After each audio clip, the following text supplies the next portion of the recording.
Good afternoon. I'm Ryan Baker. The Cincinnati Reds and the Cleveland Guardians both in action tonight at 7:10. The Reds welcoming the Chicago Cubs to Great American Ballpark. Hunter Green makes his second start since returning from the IL. Shota Imanaga gets the ball for the Cubs. You can hear it on the Fan too, beginning at 6:40. We'll join it in progress here on the Fan at 8. The Guardians head to Miami to start a series with the Marlins. Great pitching matchup tonight as Parker Messick faces Sandy Alcantara. The Columbus Clippers in Lehigh Valley to take on the Iron Pigs at 6:45. World Cup quarterfinals continuing this afternoon as Spain plays Belgium at 3. Tomorrow, England takes on Norway at 5 and Argentina battles Switzerland at 8. World number 1 Scotty Scheffler missed the cut this morning at the Scottish Open. That snaps a streak of 78 straight made cuts. This one's sponsored by United Dairy Farmers. Peach ice cream is back at UDF, 2 gallons for $10. It's time to add some spice to your nooner. Nooner funny. This is the place where big-time guests, bold opinions, and little cute doggies come together. This is Rothman and Ice. Sponsored by Pella Columbus, the #1 rated windows and doors in Columbus. So where's the office, back at Division? Yeah, in the office, baby. Going out.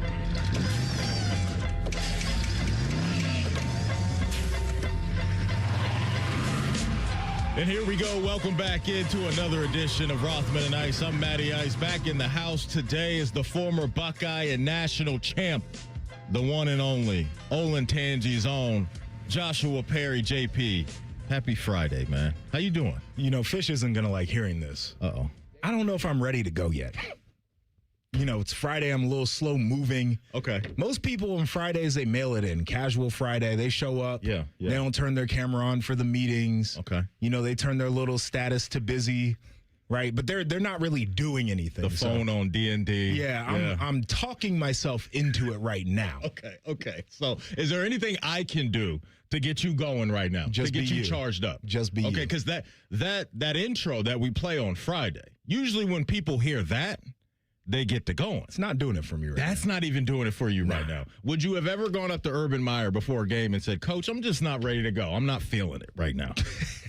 How would that conversation have gone? He would have been like, okay, well, turn your stuff in, all right? And I'll never see you again, as a matter of fact. I was going to say, see you when I see you. No. But I'm never going to see you You're again. not making it. You're not It's game making it. over. So hopefully Fish doesn't come down here and put you in a body bag during the break. But, yeah, good to see you again. TLC's in the house, as always. How you doing, my man? You good? I'm just waiting to figure out what I'm doing wrong with my life at some point in this show. I'm sure, you know. Yeah, you got because Daddy's home. He's gonna come. Daddy's he's home. gonna come correct all my behavior. You have gotten bodied a couple times the last couple I wouldn't days. say by JP. bodied. I would just, Called out. Yeah. I'm not Okay. sleeping correctly on planes. I'm not appreciating You're my not food sleeping enough. at all on planes. Well, that's 100% true. Right, and I'm trying to help you with that. And then, you know, you house a donut and you couldn't even tell us one thing about the donut. I mean, I don't know. It had something sprinkled on top of it that was light brown. I don't know if it was caramel flakes could or have been chocolate. flakes for all you know. By the way, Well, I wouldn't know what that tastes like, so actually I can't tell you. speaking of sprinkles, that might be the most overrated thing in the treat world, period. Sprinkles, they don't hold to me any flavor. They taste chalky. They're just there for the aesthetic. That's all they're there is to make something look better. But sprinkles, come on, man. They're a miss. Even as a kid, JP, I was out on sprinkles. I'm with you. I think the traditional sprinkle is all for show. Yes. But if you get like the colored little like sugar crystals Okay. that you can put on a cookie or whatever. Have you ever, you know what I'm talking about? I don't. I got to pull up a Google. Hopefully the people know what I'm describing. Mm-hmm. It's different because it actually it tastes like sugar. It's not chalky. It's not weird. Those are fine for me because it does add a little bit of extra sweetness. Okay. I'll have to check those out. Yeah. I'll have to check those out. Folks, we appreciate your time as always. Here is our lineup for today. Bottom of the hour, Tom Luganville, college football for ESPN. He'll stop by. We'll talk about the national landscape as we got media days popping off this week and in the coming weeks. 1:30, Stephen Means covers Ohio State football for Cleveland.com. He'll stop by. And then 2:30, as always, on a Friday, we will throw some chin music with our guy Jensen Lewis, talk Guardians, Reds, all-star stuff, home run derby, and all of that. If you cannot catch any of those interviews or if you miss anything from our show, don't worry. You can always catch up wherever you get your podcast. Just type in Rothman and Ice. Everything we do from noon to 3 will be waiting there for you. So we were just talking sprinkles, and sprinkles are usually attached to cupcakes, right? Like a lot of time you see some sprinkles on a cupcake, and so that I think can lead us into what was a little juicy rumor that was popping up over the last 24 hours. But now it seems like it's cooled off just a little bit. But we're going to update you anyway, because for Cavs fans, you're on LeBron watch right now. And so back in 2014, you probably remember a name by the name of the Cupcake Lady, because she was one of the first people that started doing the chirping about LeBron's free agency back then and the decision he made. And it turned out she was actually right. So last night, there was a post that popped up, and it read, "Hey, guys, I've got on good authority that not only is LeBron coming back to Cleveland, but he's bringing Bronny and Draymond with him."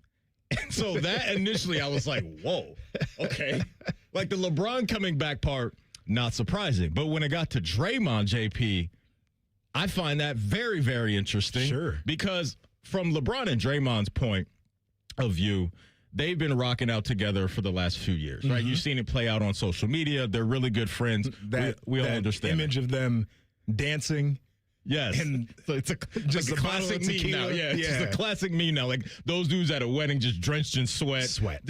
Just tuxes are just buttoned down all the way to their belly button down there. But yeah, that was fascinating to me, JP, just because I was curious if that does happen, the reaction from Cleveland fans when it comes to Draymond Green potentially in a Cleveland Cavalier uniform, and how long it would take them to get on board with that. Because I think it would take them a little minute, and I would understand why. I think it would, but I think you accelerate that because you got the king back. You know, it doesn't matter at that point. You got your guy. Yeah. And you'll do whatever it takes. This is, it was interesting. I sent it in the group when I saw it. And in the world of engagement farming and engagement bait, this is perfect because of the history. You had the hit years ago. And so now you just, whether it's true or not, let me sprinkle this in. Let me trickle this onto the timeline and let this thing blow up a little bit. Play the game. That's right. Let me play the game. So TLC, apparently there is an update on this, correct? And the Cupcake Lady has now cleaned up what was this rumor that popped up last night. What's the latest? So they edited their own post on Instagram and gave like a second caption. And it said, "This is an old story from years ago that popped into my memories today. I'm just sharing a fun local memory by joking what's on the rumor mill. Not reporting new news. If I hear anything concrete again, I'll be sure to let you know." Okay. And the comments are saying, "Clutch got to you, didn't they?" They sent the all-black trucks to her establishment, huh? So Draymond Green currently is a free agent. So there is a bit of an opening there. We know, obviously, LeBron is. Bronny, however, is under contract with the Lakers. And so that, to me, is probably where we should have been like, oh, I'm sure they're not going to trade for him. I'm sure. I am 100% sure. If LeBron said, "Hey, I need to take my son with me," the Lakers would be like, "You can have him." It's a done deal. And I think on the other side of that, the Cavs would be like, "You know what, Bron, we're going to do everything that you want. We're going to do everything that you want." And so, yeah, we'll keep you up to date on that. She was right the last time around. So to your point, JP, there is a certain level of credibility that comes along with that post, but it's been kind of put to bed, at least for now. And so I still think it's going to be Cleveland. After that, I think his second best option is Philly, but I think he'll come on back, and we'll run it back again with LeBron and the Cavs, and it should be a fun year because I think they would be a very, very good basketball team. Coming up next, Bryce Underwood. It's been a rough few months for him, and that is not stopping because according to one Michigan insider, he's not going to have a whole bunch of runway. You'll hear it next with Rothman and Ice right here on The Fan. Unlike your deadbeat uncle, we'll never leave you stranded in a ditch when you were 6. This promo may have been a touch too specific. The Fan. Hey, what's up? It's T-Bone. Tired of snoring? Sleep Better Columbus can help with a custom mouthpiece that opens your airway and stops the snoring. No mask, no noise. Call 1-800-MORE-SLEEP or visit sleepbettercolumbus.com today. Stop snoring, sleep better, live better. The big one returns to Ohio. It's the Good Guys 28th Summit Racing Nationals presented by Grundy Insurance. See over 6,000 of the nation's baddest hot rods, muscle cars, and classic trucks on display. And don't miss Good Guys Autocross racing action, a tire-smoking burnout competition, a pro street takeover, an earth-shaking Nitro Thunderfest, meet the top builders, and so much more. Happening all this weekend at the Ohio Expo Center. Details at good-guys.com.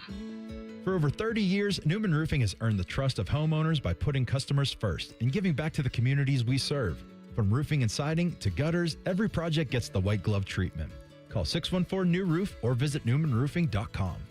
I have a buddy who's going to be popping the question soon. He's planning everything out. He asked me, can you help me out with the ring? I said, of course I can. I've got a guy, Bob Capace from Worthington Jewelers. Now you talk, Bob. Hi, I'm Bob Capace. I'm your guy. Go in, see my friends at Worthington Jewelers, tell them I sent you, and you'll get the true VIP experience. I'll treat them better than I treat you. That's not hard. Worthington Jewelers on High Street in Worthington, worthingtonjewelers.com, where Columbus gets engaged. And tell them Common Man sent you. This is Lieutenant Governor Jim Tressel. If you're driving and take a quick glance at your phone, more can happen than you might think. Because taking your eyes off the road for even just a moment is like driving the entire length of a football field blind. Don't let those few seconds distract you from what's right in front of you.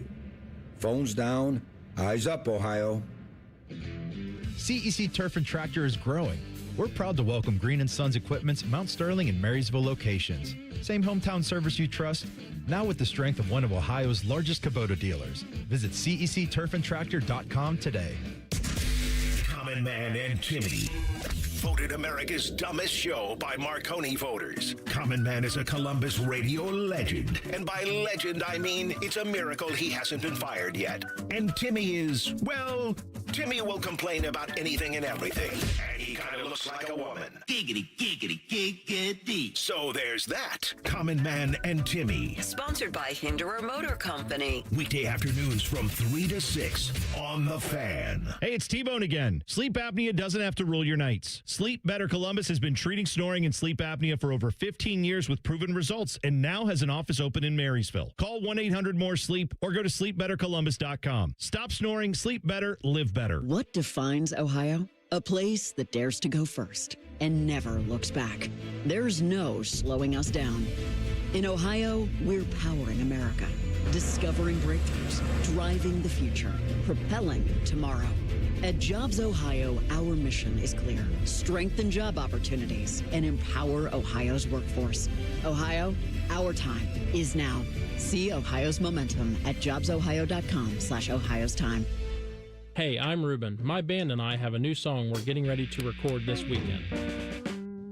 I'm also a tow truck driver. When you move over and slow down, you're not only giving me room to work, you're making sure I get to go home at the end of the day and see my bandmates. Roadside workers have lives and families, but when they're on the job, they put it all on the line to protect and serve us. When you see flashing lights, remember, they're not just roadside workers. Thank you for moving over and slowing down. Buckeye Replay this summer takes you back to some of the greatest comebacks in Ohio State football history. Holy Buckeye! This week it's the 2002 edition of Ohio State at Purdue. Hear Buckeye Replay this Saturday at 1 p.m. on The Fan. Fan weather. From the Logan AC and Heat Services Weather Center. Still watching for a chance of scattered showers and thunderstorms for the rest of the day. Better chances later on. Could be a localized downpour from that. Partly to mostly cloudy skies and highs in the mid-80s. For overnight, a few showers or storms are possible, mainly early in the night. Lows in the upper 60s. Then for Saturday, another chance of scattered showers and thunderstorms, mostly in the afternoon. Highs in the mid-80s. For The Fan, I'm 10 Weather Impact meteorologist Justin Gertz. We've been your Jackets flagship station since day one. All the goals, all the action, all the memories. Your home for the Columbus Blue Jackets, the Van Ohio sports destination.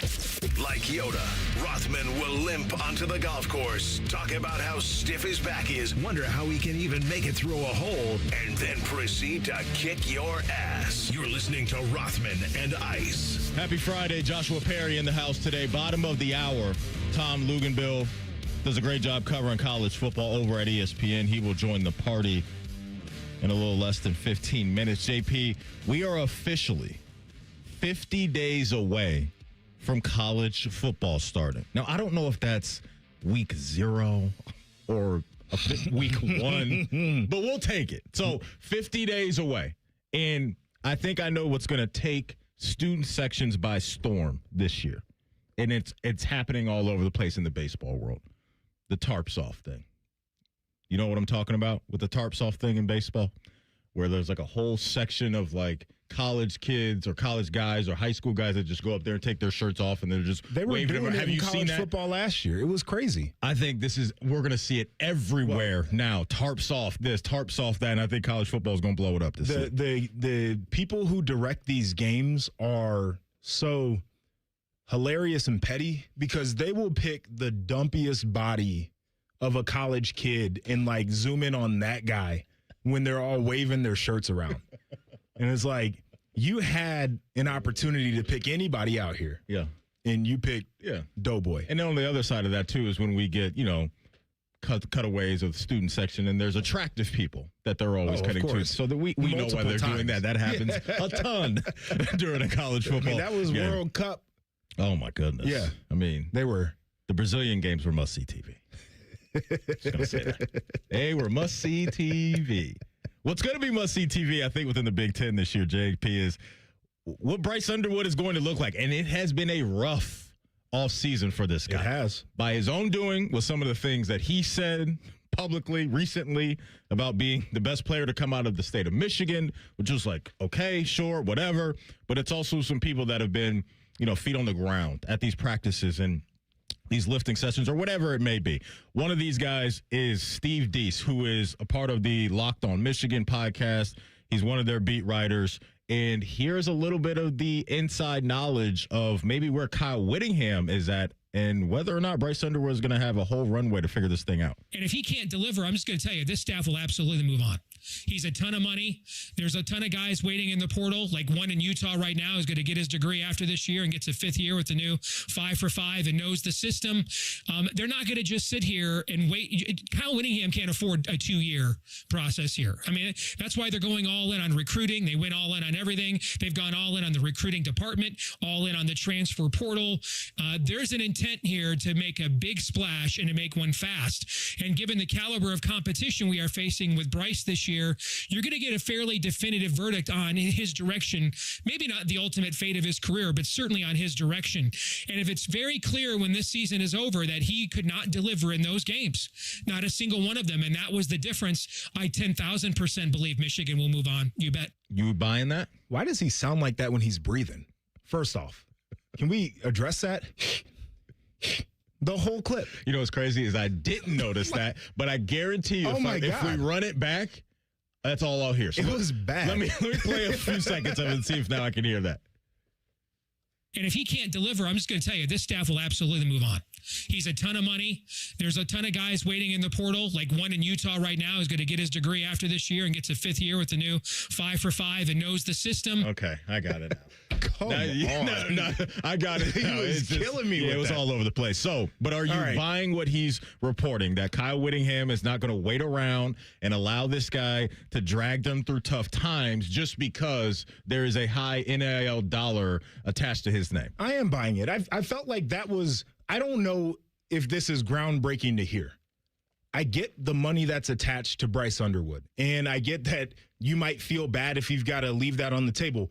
By the way, I don't know if all of this money was guaranteed for the sake of if you leave, we're still going to pay you this, or it's like if you're here for the 3 years, then you get all the money. But to me, there was no way forward, especially with the new coach, if he didn't perform well.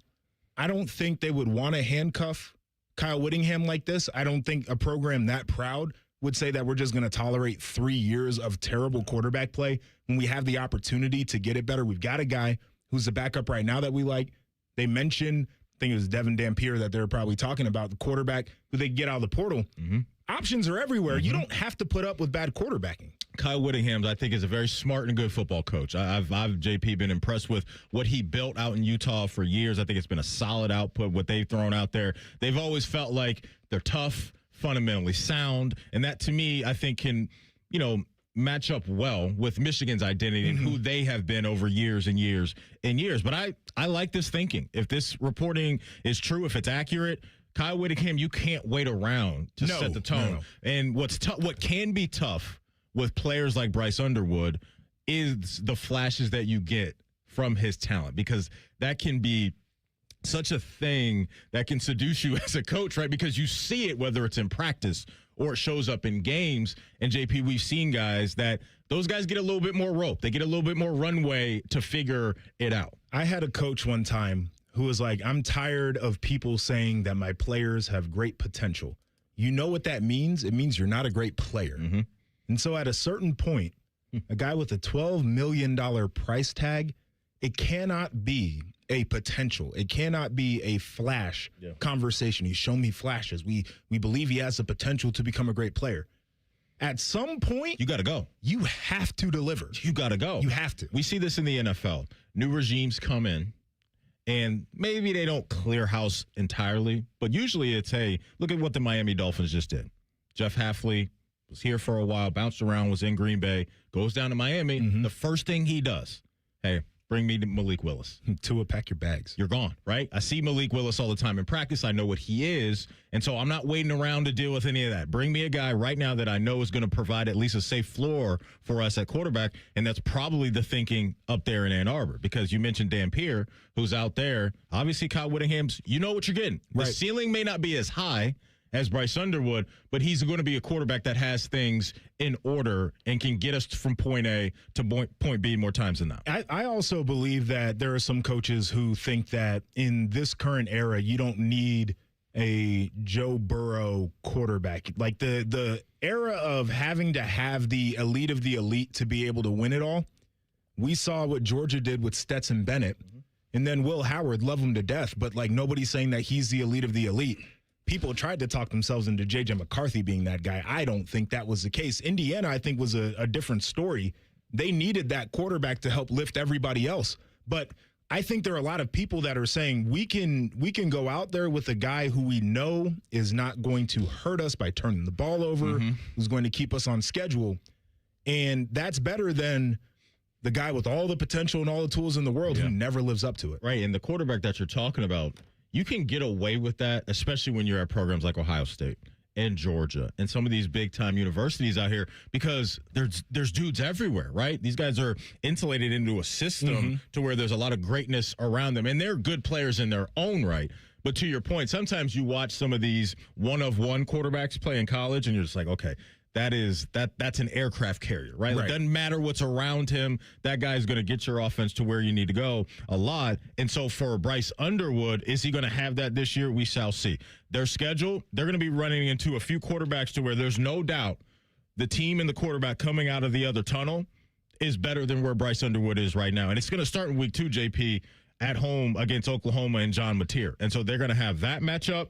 They're going to have the Josh Hoover matchup against Indiana. They'll get Dante Moore, and they will get Julian Sand. And there may be some people willing to argue that Rocco Becht and Penn State, they're in a better situation at quarterback right now than where Bryce Underwood is. I mean, people would argue. I don't know if I would necessarily buy that, but you've got somebody who's been in one system for so many years. I think that you appreciate the veteran nature plus the knowledge of the system way more than you would appreciate what Underwood has right now. Do you like the fit inside Kyle Whittingham's offense, or what we've seen from Kyle Whittingham? I don't know if it's going to be the exact same thing, but we've seen quarterbacks in his system, JP, be effective with their legs under Kyle Whittingham. So do you think that's going to be a good marriage, those two? So the offensive coordinator, Jason Beck, is the one who came over from Utah. Yeah. And to your point, we saw what they were able to do within that offense where they first off, their pass game wasn't like super explosive downfield, but they were able to hit some shots, which I think is where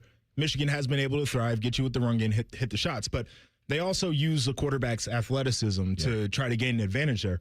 I think if he is able to develop, I could see a world where the skill set fits.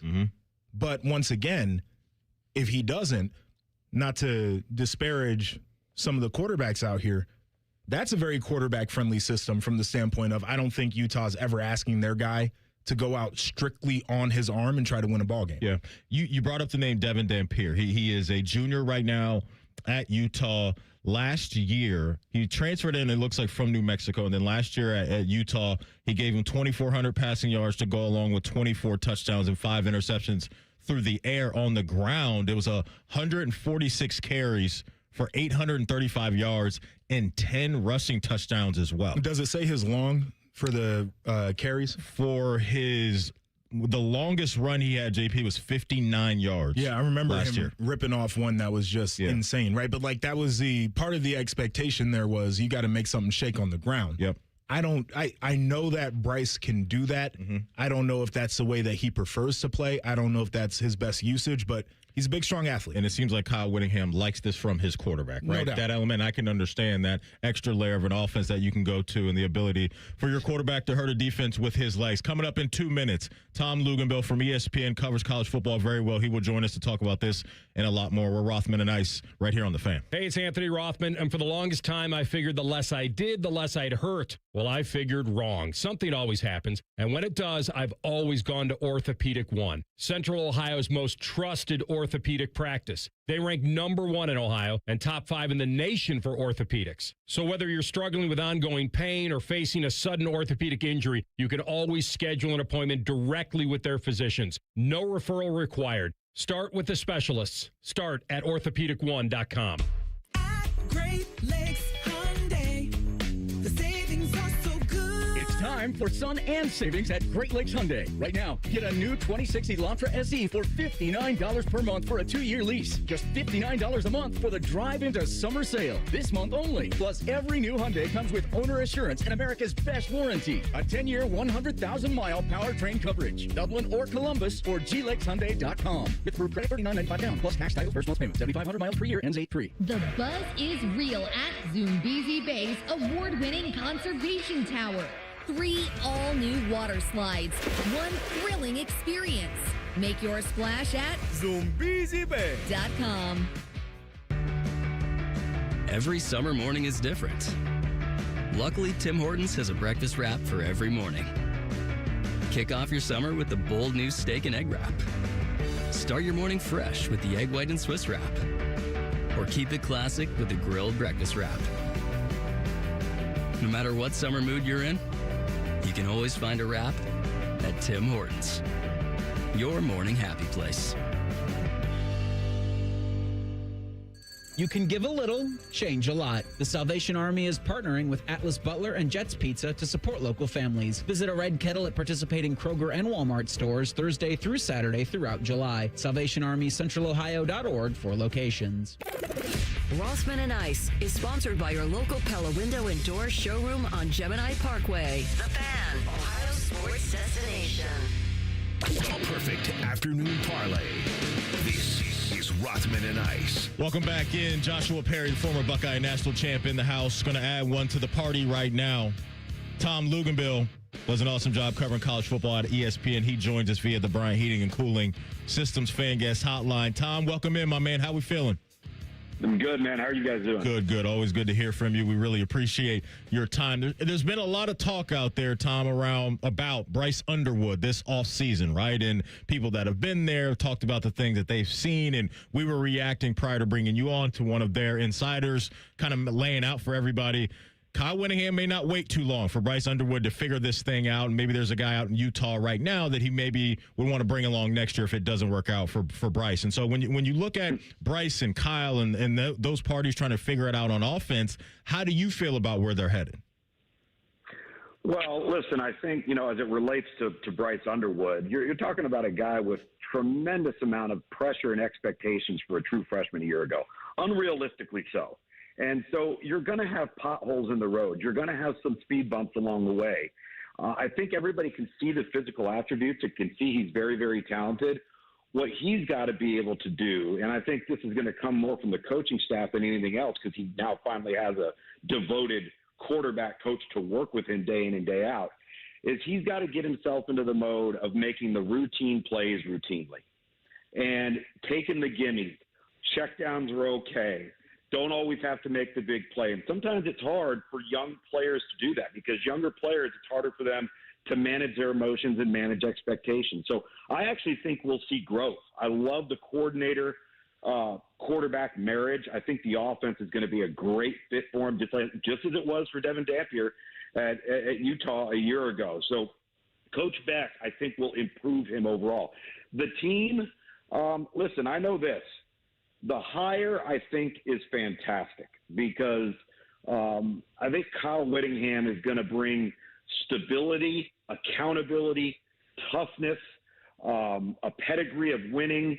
When he speaks, people are going to listen because he's got such a long history of success. So as a football team, and again, it's the first year, it's a first-year head coach in a new environment with a young quarterback that's been oft criticized. I think it's the right coach at the right place at the right time. All right, so Big 12 Media Days just wrapped up. What would you say was the most interesting thing or maybe the most interesting storyline that came out of Media Days? Well, I think naturally you kind of gravitate towards the Texas Tech situation, obviously. And, you know, I really liked what I heard from Joey McGuire in relationship to his talk about his quarterback, Will Hammond. And you know, Will Hammond went in there and replaced Baron Morton last year on 2 occasions. He goes into Utah. They beat Utah. He plays really, really well.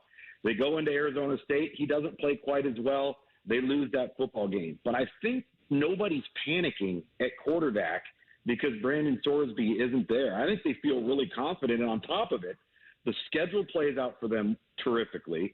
And they've got a significant portion of the roster back that was playing in Lubbock a year ago. And so, you know, clearly to me, I think the class of the league is BYU, and I think you can kind of clump together BYU, Texas Tech, Houston, maybe Kansas State,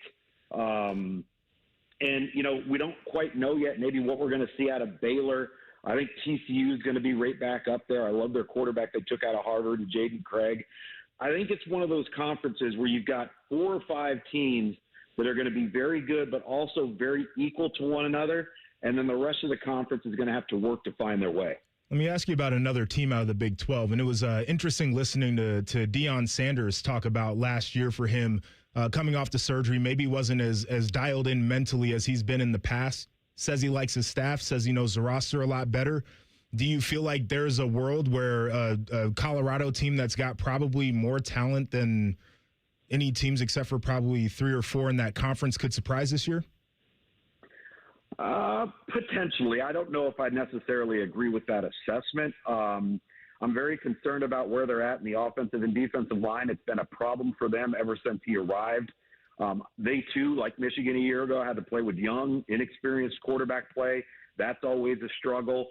To me, they've had so much roster turnover and so much, in the door, out the door. I don't know how they're able or if they can be able to create and sustain any continuity, any consistency, because there hasn't really been a foundation laid. It's names and faces, and they're here and they're there and they're here and they're gone. And now all of a sudden, you remove Shedeur and you remove Travis Hunter from the equation, and the roster as a whole clearly is a roster in progress. How much progress they will make this year, I don't think anybody knows, but we haven't seen a lot of proof that aside from having those 2 years with an elite level player in Travis Hunter and a really good college quarterback in Shedeur Sanders, we haven't seen the rest of the roster come into fruition yet. And that's what I'm looking for, is roster stability overall. Tom Luginbill from ESPN joining us here on The Fan to talk all things college football. Tom, Brendan Sorsby was one of the guys that entered the portal and found his way down there to Lubbock and, via the portal, and that a lot of people were excited about. Now that he's out of sight, out of mind, a transfer portal addition for you that you're very juiced up about to watch him play for a new team this year. Maybe a guy or two in your mind, Tom, that left the program, entered a new program that you think is on deck to have a pretty good season. Well, I'll give you 2 players. I'm going to look at Darian Mensah, the quarterback that transferred from Duke to Miami. And then Byron Brown, who followed his coach, Alex Golish, from USF to Auburn. I think both of those guys have found a really good fit. Obviously, the familiarity for Byron Brown, it's almost like having an extra coach in the meeting room, an extra coach on the field. He can relay the message because he's played in that system now for 2 years. And with Darian Menta, guys, like, I don't know if people realize how dire that situation was at Miami, because Emory Williams had already moved into the transfer portal and ended up at East Carolina. And had they not pulled that move off on the very last night of the transfer portal, you could be talking about a Miami team coming off of a national championship appearance and might have had to play with a true freshman because there really wasn't anybody else in the building. I mean, that Darian Menta addition was absolutely huge. I think both of those players are going to be really good. I also think Cam Coleman and Hollywood Smothers, the running back and the wide receiver that transferred to Austin to play for the University of Texas, are going to be really solid additions as well. There's a lot of playmakers out there that performed at a very, very high level in 2025. And now all of a sudden they go on the open market, the money starts to come, the attention starts to come, and now we get to sit and watch. Do they perform to the level of their value or their perceived value based off of their performance last year? So let's stick with Texas here for a sec. We had Phil Steele on the show yesterday, and he mentioned Texas and Georgia as the top two teams in the SEC. And I think it's an intriguing thing because Texas feels like they've got the little bit of the storyline right now. All Georgia does, it seems like, is win SEC championships, regardless of what they're doing nationally right now. So who would you give the edge to over those two teams? I think Texas has the ability to be more explosive and dynamic on offense just because of their identity and the pieces of the puzzle. But the consistency and the defensive side of the football for Georgia, I think, is going to be really strong. One of the things I really like about Georgia, and we talked about roster turnover and transfers in and out, they're one of the most intact returning rosters of guys that played for Georgia last year of any team in college football. And I think that probably means more now than it ever has before because they know who their team is. While a lot of these teams that have a 35, 40, 45-man roster turnover, they're trying to build their team. They know the names, they know the faces, but it's an entirely new locker room. And I think that would maybe give Georgia, to me, a slight edge. But I'll say this about Texas. If you watched Arch Manning the last 6 to 7 weeks of the season last year, he was absolutely lights out. If he picks up where he left off, Texas is going to be a handful this fall. So there's a lot of love out there, it seems, for the Notre Dame Fighting Irish, Tom, this offseason and what they can be with C.J. Carr leading the show for them. Are you one of the people out there that believes that Notre Dame has a national championship type ceiling? I absolutely do, and I would say the exact same thing about them that I just said about Georgia. You go look in their 2 and their 3 deep, they're all guys that have been in the program and developed. They stayed. They've reinvested in their roster with their NIL money, and they've got a difference maker at quarterback. And that stability now is so important. I go back, and it was actually a conversation on game day 2 years ago in Dublin. It was Nick Saban's first appearance on game day. And ironically, they were talking about the transfer portal and name, image, and likeness and all the money being thrown around. And the conversation was revolving around Ohio State and the players that they went out and got and brought into the fold. And Nick Saban said something I think was just so prophetic and true. And he said, you can go out and pay all the players that you want, but if you pay the wrong ones, you're SOL. And in that particular year, Ohio State paid the right ones, and those guys came to play. But you don't know if that's going to be the same for everybody. That's why I think having a returning intact roster is something that's a real luxury in today's college football. Notre Dame has that. All right, so let's finish with Ohio State then. People around here obviously feel like it could be a pretty good year. Do they stack up with teams that you just mentioned, Georgia, Texas, Notre Dame? Are they going to be one of the Final Four standing at the end? I think so. I mean, if you look at the roster profile and the returning level of production, the climb that the quarterback made a year ago, kind of just playing really, in my opinion, way above and beyond what his age and his experience level would have led you to believe he was capable of. Building upon that, the run game, obviously we know the weapons on the perimeter. I think it's going to be a really, really good football team. They know who they are. Each year I think what they have done a good job of, and I think Miami's also in this conversation, is they have blended transfer portal success while also maintaining player development of guys they signed out of high school, meaning that, because most of the guys now coming out of high school and recruiting, we're renting players, guys. I mean, you're renting them for 15 to 18 months. How do you get them to stay? How do you retain them? You're not going to be able to do it with everybody, but if you can have that core group that stays and develops and becomes a guy, combined with the guys that you bring in through the portal, that's the magic. That's what Miami did a year ago, and it's played really well for them, and I think Ohio State's got the same strength. Completely agree with you, Tom. As always, my man, we appreciate your time. Have a great weekend, and we'll catch up with you soon as the season gets closer and closer. Thank you. Will do. Thanks for having me. There goes Tom Luginbill, covers college football over at ESPN. We'll round out the first hour next with overs and unders right here on The Fan. Head to 971thefan.com to listen on demand and subscribe to all our podcasts. Wasting time has never been easier. The Fan, Ohio sports destination. Financial literacy starts young. Tel Ohio Credit Union offers Greenlight, the popular money app and debit card for kids at no cost with your personal checking account. Help them earn, save, and learn. Visit telohio.org/greenlight. Tel Ohio is open to anyone in Central and Southwest Ohio, federally insured by NCUA. No! USA is up 2-0. That is the most dangerous lead in soccer. Relax, Mike. See that, Dan? My left eye is twitching. That's my warning eye. It'll be 2-2 by stoppage time. It's never wrong. With early payout from Bet365, I got paid the second they went up 2 goals. So to me, it's now the safest lead. Early payout from Bet365, huh? Now my right eye is twitching, Dan. Bet365. Winning is everything. Gambling problem? Call 1-800-MY-RESET. 21 plus only. Must be physically located in Ohio. T's and C's apply. In-app only. When it comes to your roofing, siding, or gutter needs, call Newman Roofing. 614-NEW-ROOF. NewmanRoofing.com. Get in the zone, AutoZone. Summer's finally here, and we're kicking it off with a whole lot of free. Free brake pads with Duralast rotors. Free oil filter with 5 quarts of oil. Free Armor All wipes with Armor All glass cleaner, and more. More free, so you can have more summer. Celebrate free at AutoZone. Now through July 27th. Restrictions apply. Get in the zone, AutoZone. Treat your pet at Tractor Supply with great prices on everything they need in just one stop. All summer long, we're adding new dog and cat products, over 200. Food, toys, treats from brands your pets love. All new, all at great prices, all at one place.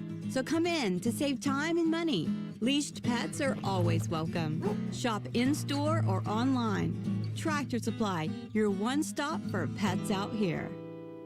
Your next getaway is closer than you think at your Columbus Zoo. Baby elephants, playful tigers, hungry giraffes. Explore North America Trek and discover rescued bear cubs, eagles, and more. Plan your visit today at columbuszoo.org. Cool cars, cool people, good tires. Get ready for the biggest and best automotive happening of the year. The Good Guys 28th Summit Racing Nationals presented by Grundy Insurance. Over 6,000 classes. Shop the swap meet in Huge Fender Midway. See which ride takes home the crown of the Good Guys 2026 Forge Line Street Machine and Classic Instrument Street Rod of the Year. All this weekend at the newly renovated Ohio Expo Center in Columbus. Details at good-guys.com. From military life to a rewarding career in IT, kickstart your new journey in a matter of months in the fields of IT and cybersecurity, including AI. Learn more at mycomputercareer.edu/CWP. Financial aid is available for qualified students, including VA benefits. At CEC Turf and Tractor, family means everything. That's why we're proud to welcome Green & Sons Equipment's Mount Sterling and Marysville locations to the CEC family. We're honored to carry on the relationships Green & Sons has built in these communities for generations while expanding our ability to serve you with more parts, more inventory, and faster response times. As one of Ohio's largest Kubota dealers, CEC Turf and Tractor is growing without losing sight of what matters most: hardworking people, trusted relationships, and hometown service. Visit CECTurfandTractor.com today for all your Kubota needs. This is Lieutenant Governor Jim Tressel.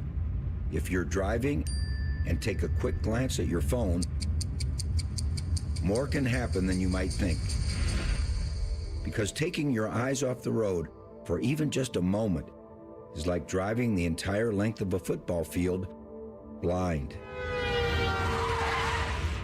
Don't let those few seconds distract you from what's right in front of you. Phones down, eyes up, Ohio.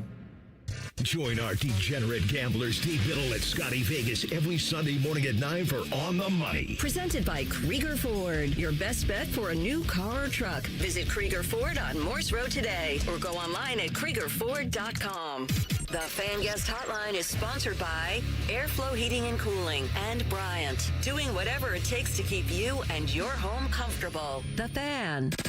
Rothman and Ice presents Overs and Unders. Sponsored by the Roofing Guys. For all your roofing, siding, and gutter needs, contact the Roofing Guys at theroofingguys.com. All right, TLC, let's get to it. What do you got in overs and unders on this wonderful Friday, my guy? Well, we actually did something that's a little bit out of character for us. We ran a poll that did get a lot of traction, by the way. We ran a poll that we did not create on the air. We created it off the air. That's right, after the show yesterday. Because we got in such a heated debate that never even made it to the microphone, so we can have that debate now. But it led us to a poll that we put out at 3:10 p.m. yesterday. And for those of you who know this show, it ends at like 2:55. So 15 minutes after the show yesterday, we put out this poll. What is your Cane's order? You got 3 options. Leave the slaw, no slaw extra fries, and no slaw extra toast. Mm-hmm. Those are your 3 options for the poll. Many participants. I think, JP, the winner in the poll, I believe, is going to be the extra toast. I am a no slaw extra fries guy when I go to Cane's. But I'm going to go extra toast winner. I'm going to go after that, extra fries, and then option A. I'm going to flip the top 2. Okay. I think it's going to be the extra fries. As the winner. Yes. Okay. Extra toast. Okay. And then keep the slaw is going to be at the bottom, but that's the one that I pick. Keep the slaw. I'm a keep the slaw guy. His theme music. Okay. And by the way, why do people like that bread so damn much? I don't know. I feel like I can't do It's 2 pieces. bread. I can't do toast and fries and chicken finger. I can't do all that. 2 pieces of bread, but Cane's has the largest fries servings ever, and you want 2 of them? I know, but those are thick pieces of bread. Like, I mean, why? So if you're it's eating, like eating a hoagie roll. I want to know too, for these people delicious that are eating 2 pieces of toast, what they look like? I'd like to see. They look like this. Are you? You better believe. I mean, leave that or not leave the slaw. Because that's what I put in there. You can keep the slaw. Give me the double Texas toast. So since you do double Texas toast, yeah, are you getting 3 fingers, 4, or 6? Are you doing the 3 finger, the box, or the Caniac? Tell me, I'm a grown man. It's 6. Okay, this is a good answer. Oh, okay. I'm a Caniac guy. I feel like if I ate all that, I'd be full the next day. Too. Yeah. I'm not saying that like you eat that as a part of 3 meals, your 3 squares. Like you might eat that and not eat the rest of the day, but that's what I'm getting. Yeah, so eat dinner at like 4. Yeah, that's appropriate. And then you might still be full at 9, and then you'll be like, I'm done for the day. Kick the lunch back, eat the early dinner, and then you're good. What's the appropriate time in your mind for dinner? This has changed in my mind. Okay. I prefer earlier dinner now. Because you have kids. With children. So when you say early, is that 6:30, 5:30? So if we're doing a date on a weeknight, I like a 4:30, 5 o'clock reservation. If we're eating at home no later than 6, would I like to be sitting down? That doesn't always happen. So a weeknight reservation. Like if we're going out for a date night, so it's happy hour. I'm trying to catch the end of happy hour. Right? Like I don't want to be out all night. And by the way, shout out to the places that extend happy hour to like 7. Oh, yeah. Usually it's like 4 to 6. Yeah. For a lot of places I've been to, there's a few of them out there. You'll get that extra hour. And that's where it's at. Okay. I think elite. The appropriate dinner time is 7:30. That's late. But this is also a single man that's speaking to you that his life revolves around sporting events. Because you like to eat while you're watching the event. So somewhere in that 7:30 to 8:30 window is usually when I start. That makes sense. Getting my dinner roll. That's reasonable for you. Actually, I stand corrected technically. So no slaw extra toast did win. That was at 55%. Oh. And 55% in a 3-option poll is pretty dang good. The other 2 are actually flipped. Leave the slaw is in second place now. Hey, those are your people, JP. That's right. Those are your people. Leave the and by the way, slaw. Fish, are you listening? You wanted some clapping. That's right. Yeah. He wanted to make some noise. And he got it. So Leave the Slaw, it looks like by either 1 or 2 votes, has beat out No Slaw Extra Fries. That was you telling me to vote on the poll yesterday. Yes. My vote I sent you the poll and said vote. Yeah.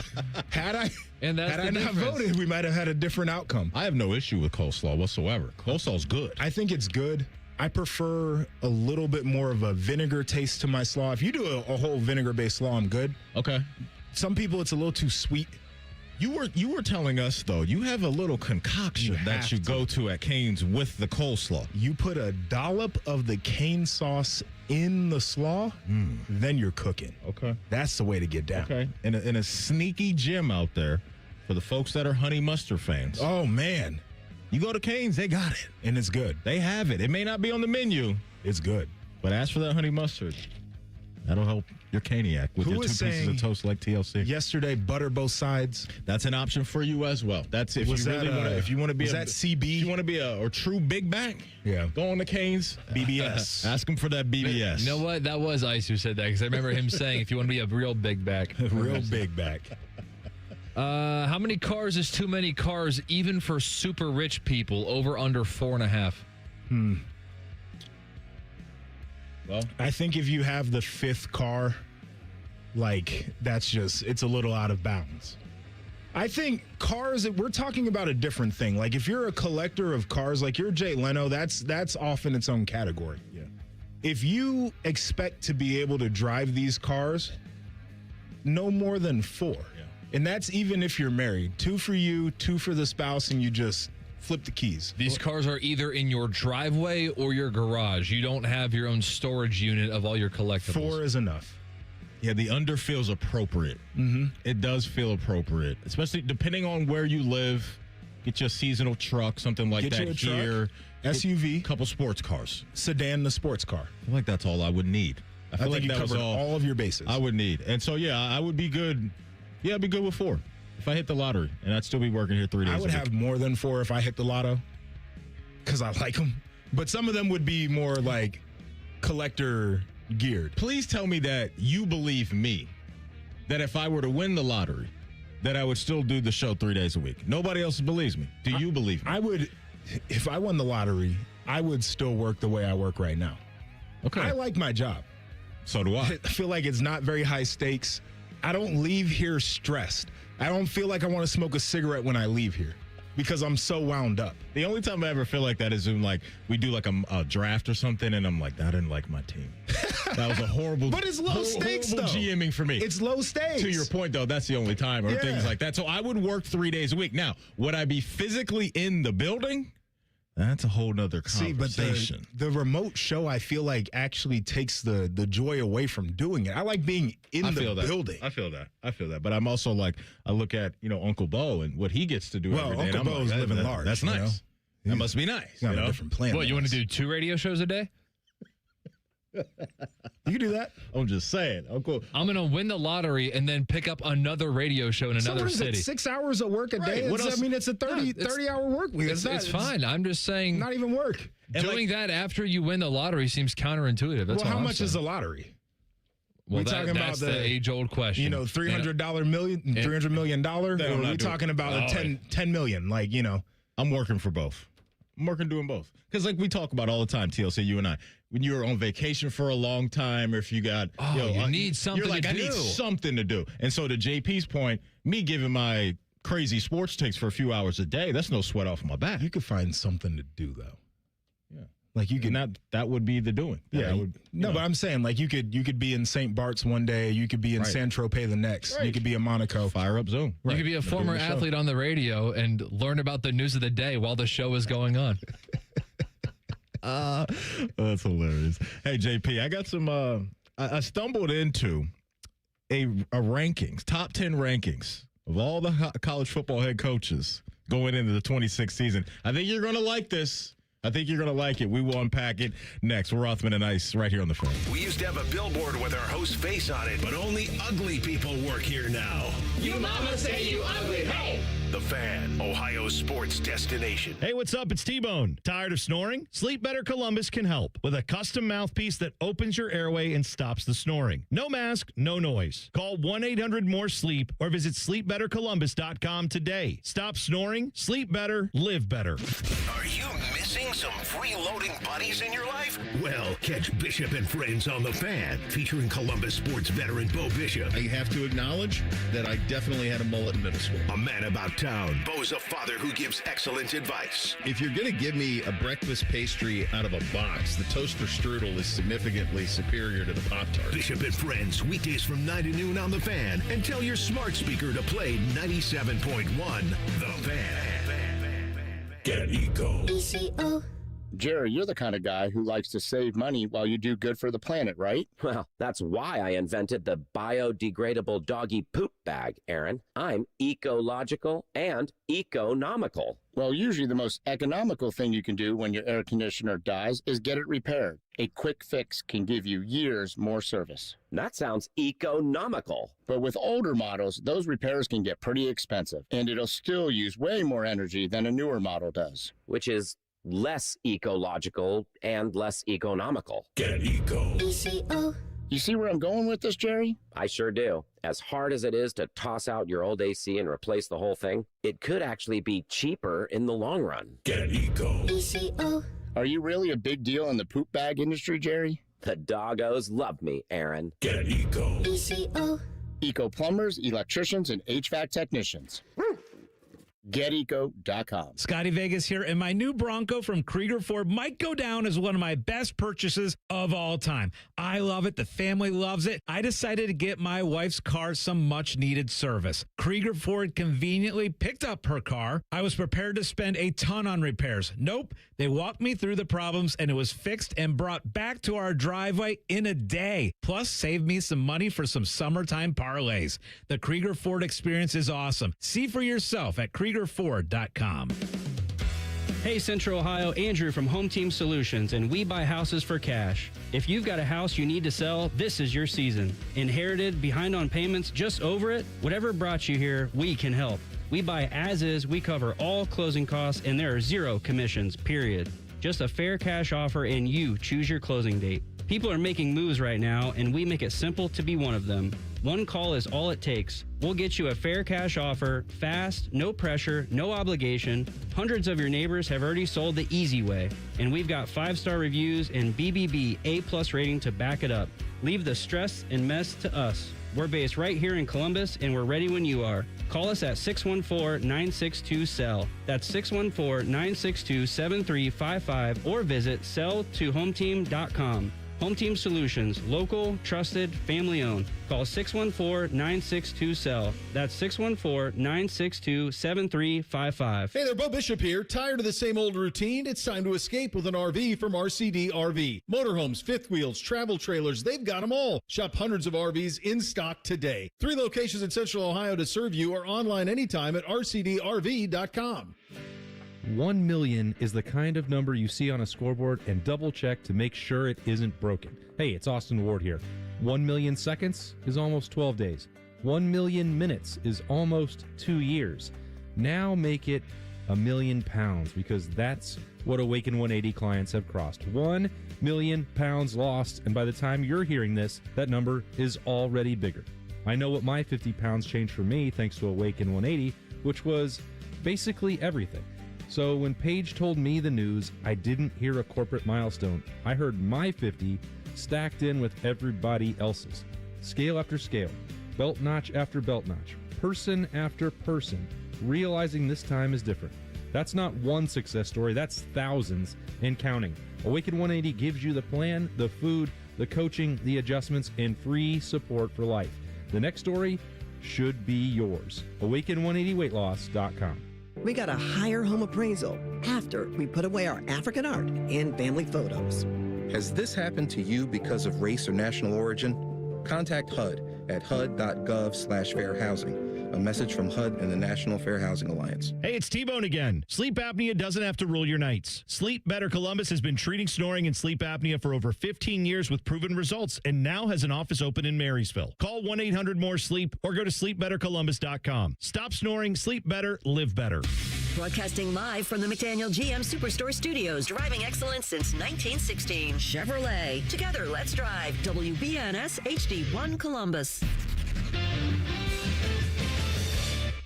Good afternoon. I'm Ryan Baker. The Cincinnati Reds and the Cleveland Guardians both in action this evening. The Reds welcoming the Chicago Cubs to Great American Ballpark. It'll be the second start since returning from the IL for Hunter Green. Shota Imanaga makes the start for the Cubs. You can hear that on the Fan 2 beginning at 6:40. First pitch is at 7:10. We'll join it in progress here on the Fan at 8. The Guardians down in Miami starting the series with the Marlins. A great pitching matchup in this one. Parker Messick faces Sandy Alcantara. First pitch for that one also 7:10. The Columbus Clippers in Lehigh Valley taking on the Iron Pigs at 6:45. World Cup quarterfinals continue in this afternoon as Spain plays Belgium at 3. This one's sponsored by Germain Toyota. For unbeatable service and sales, visit Germain Toyota on the corner of I-70 and Bryce Road or always online at germaintoyota.net. The perfect ratio of sports talk, dogs, pro wrestling, and gambling advice. It's science. You're listening to Rothman and Ice. That's you are hour number 2 on a Friday. Appreciate you guys joining us as always. Hope you guys are having a nice start to your Friday. Bottom of the hour, Stephen Means, Cleveland.com. He will join the party to talk all things Ohio State football. You know, going into the break, I was asking you whether or not you believed me. Because nobody around here at the Why Fan don't Bite, they believe you? I don't know. I guess they think when you win the lottery, you're just done doing anything in life. I feel like I would get through 2 weeks, JP, of doing anything and everything that I wanted. And then I would be like, okay, I need to get back to some normalcy. So this goes on to a bigger theme about the cycles of life, right? But people, they want to retire. Some people want to retire early, but they don't really have something that they're going to. They just want to be done working. And then that's when their mind starts to leave. That's when their body starts to leave. And then that's when you perish a little bit before your expiration date. And so the idea that you would want to continue doing something fulfilling, that's for longevity.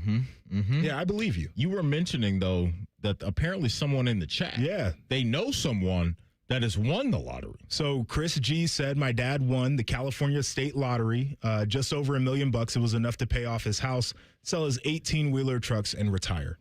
And I think that right there is where you want to be. That's where it's at. I don't have a house payment anymore. I kind of do whatever I want to do. Show up to work. Maybe I don't show up to work, but now I've got it all figured out. You get rid of that mortgage. It's the biggest thing you buy every month. Get rid of that mortgage. That's an absolute win. So shout out. Said it was Chris. Shout out to Chris in the chat. Shout out to everybody in the chat. We appreciate you guys as well. So it is, as you know, this time of year, middle of July, it's list season. Everybody's ranking this and everybody's ranking that. And it's always fun to kind of unpack these things. So over at ESPN this morning, they rolled out their top coaches in college football for the 2026 season, and this is 1 through 10. So yeah, this is 1 through 10. Let's start at the bottom and work our way to the top. Okay. So there's a tie at 10th, and there are a couple guys down there, and it's Mario Cristobal and Kalen DeBoer. DeBoer at Alabama, Cristobal at Miami. I like where this is headed with Cristobal in Miami. I don't know. Well, hats off to our guys for being some tough-ass sons of bitches. I love it. It's a former offensive lineman right there. That's a former offensive lineman. Would it be okay to say that Miami is on a similar trajectory as Indiana right now? Because under Cristobal, the last few years, I'm kind of feeling that way. When they're on this big rise to the top, they just were there in the national championship game. You look at what Cristobal's been able to do at the quarterback position the last couple of years. I'm in on Miami and where this is going. I mean, Miami as a program, it's so weird because it was a program of our childhoods, right? Like they were just pumping out NFL talent. They were winning titles, right? Like we saw a couple of dynastic runs out of Miami, and then it just kind of went through this lull. And Phil Steele said it yesterday. I think it bears repeating, but since joining the ACC, they have not won a conference championship, and it feels wild knowing what that program is. Mario's deal when he first got there was bad in-game coach. Didn't know when to bang the timeout, did not take a knee at the end of the game, ended up losing off of some dumb decision-making. And it feels like he's gotten over that, and he's leaned into who he is. Offensive line guy, as you mentioned, but they have really talented rosters as well. I see the trajectory. I see the vision. He was a guy who you probably wouldn't have put in the top 10 a couple years ago, but he certainly deserves it. You bring in Mensah at quarterback, right? He transfers in from Duke. They're going to have offensive pillars to work with. You brought up Malachi Toney yesterday when we did our college football fantasy draft. And if you missed that, the reason why we did it is because Yahoo announced yesterday that on their platform, you're going to be able to play fantasy football in the world of college football. So that's going to be very fun. But they've got Malachi Toney. Mark Fletcher is back as well at running back, so he'll be a force for them coming out of the backfield. So you've got Cristobal and Kalen DeBoer coming in at 10 in a tie. At 9 is Kyle Whittingham. Mike Elko comes in at 8. And then at 7 is Lane Kiffin out now LSU. So between Whittingham, Elko, and Kiffin, which guy are you most interested in right now, JP? I think the interest is with Whittingham for our personal interest. Right. The Lane Kiffin thing, I'm very curious to see how this goes because I think he's a very good coach, but I feel like we've put the cart before the horse a little bit. And what he did at Ole Miss, I don't want to minimize because that's a place that hadn't seen elite winning in a very long time. But people talk about this guy like he's got multiple national titles or something. I just don't know if we need to have him in those conversations. What's fun for me is watching his offenses, but that's only one part of the equation, No doubt. right? To your point, it's the special teams, it's the defense, it's all of it that has to come along. And so can he, and it's kind of got a little bit of a Lincoln Riley-ish vibe to me with those coaches that at a certain point in time got a lot of love and were supposed to be the next guy to do this and do that. And they've done some solid things. Right. But I don't think either one of those guys has lived up to what people thought they would be, let's call it 5 years ago. When they were at Oklahoma and when Lane were. This is just a couple handsome, marketable dudes. Like they're going to get all the hype when it comes to the coaching. I'll say this, though. I think it'll be great for the sport if Lane Kiffin gets that thing rolling down there at LSU. LSU is one of those programs, and the way that I'm excited that Miami feels like they're back, that Texas feels like they're back, that brand and that venue when it's rocking and rolling at nighttime, it's, to me, one of the best just watching the game on TV. I can't imagine being in-house. I mean, it feels like everybody except for Brian Kelly can walk into a title there, too. So we'll see what happens. So Lane comes in at 7. Steve Sarkisian comes in at 6. Dan Lanning at 5. And Marcus Freeman comes in at 4. Can we talk about Dan Lanning for a second? We can do whatever you want. Get into it, big dog. I think Dan Lanning's a very good ball coach. Okay. You know who else I think is a very good ball coach? Talk to me. James Franklin. I think these two guys are kind of similar. Okay. I think it's James Franklin with cooler jerseys. So you think he's a touch overrated? A little bit. Touch overrated? But I think what he's done, if he doesn't win a title, people are going to start doing this thing where they're like, he hasn't done anything, which is what people like to say about James Franklin. And I just want to be clear. I think both of those guys are very good ball coaches. Dan Lanning's getting a lot of hype right now for a guy who has not performed very well in the postseason the last couple years. No, they beat Ohio State in the regular season the one time, won the Big Ten championship. James Franklin did something similar very early on his tenure at Penn State.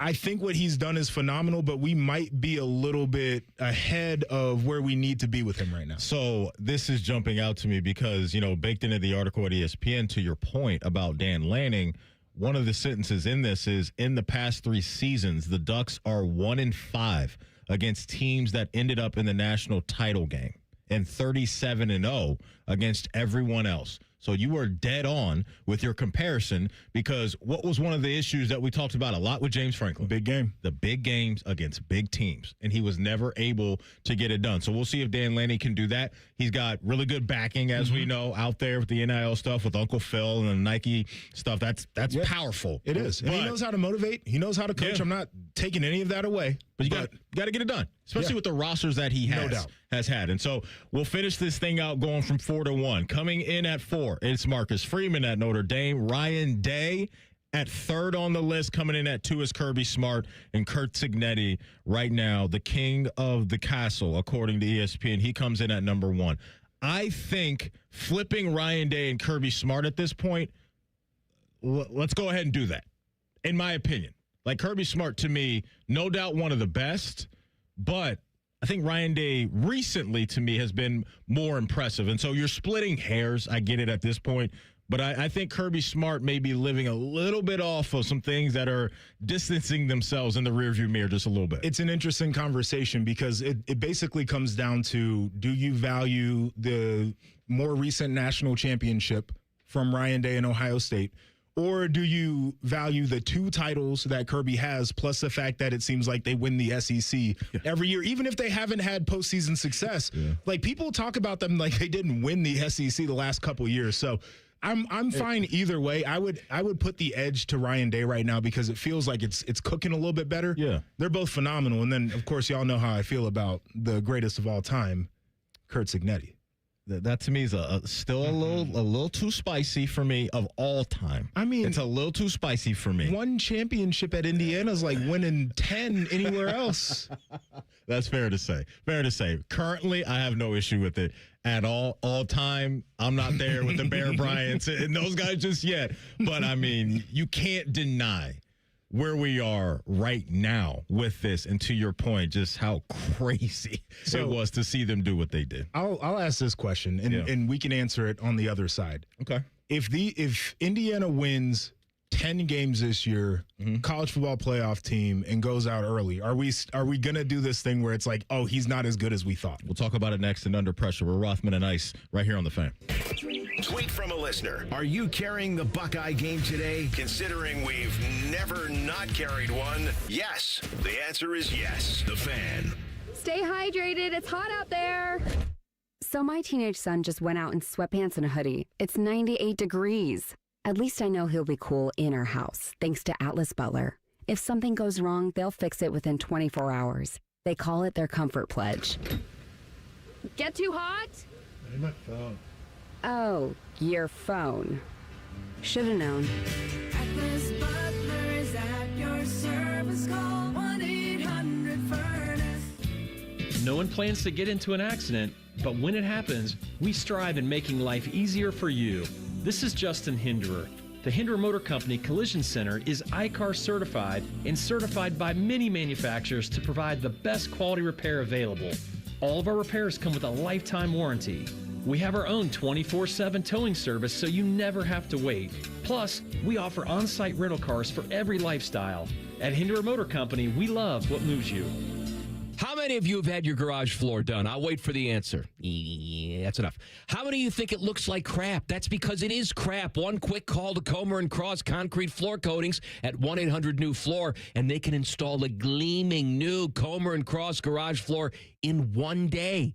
A Comer & Cross garage floor is the gold standard. It's like pulling into a new car showroom every night. And here's the best part. It is guaranteed your garage floor will never chip, crack, or show tire lift like epoxy or paint ever. And listen, you lazy bum, they'll even take the stuff out of the garage for you. They're all certified uniform pros. No subcontractors at Comer & Cross. This is a premier product with premier results, and they hired a premier endorser to tell you about it. For your quick and easy Comer & Cross garage floor quote, call 1-800-NEW-FLOOR now. That's 1-800-NEW-FLOOR, or go to comercross.com, C-O-M-E-R cross.com. Everybody thinks they're a great driver. Outlaw Motor Speedway gives you the chance to prove it. Experience professional racing simulators, full motion rigs, and some of the world's iconic tracks right here in Grandview. Race your friends, join a league, or bring the office out for an unforgettable corporate event. And when the checkered flag drops, keep the night going with great food and drinks here or next door at Agave and Rye. Then climb back in the driver's seat and see who's got what it takes. Book your race today at outlawsimracing.com. I have a buddy who's going to be popping the question soon. He's planning everything out. He asked me, can you help me out with the ring? I said, of course I can. I've got a guy, Bob Capace from Worthington Jewelers. Now you talk, Bob. Hi, I'm Bob Capace. I'm your guy. Go in, see my friends at Worthington Jewelers, tell them I sent you, and you'll get the true VIP experience. I'll treat them better than I treat you. That's not hard. Worthington Jewelers on High Street in Worthington, worthingtonjewelers.com, where Columbus gets engaged. And tell them Common Man sent you.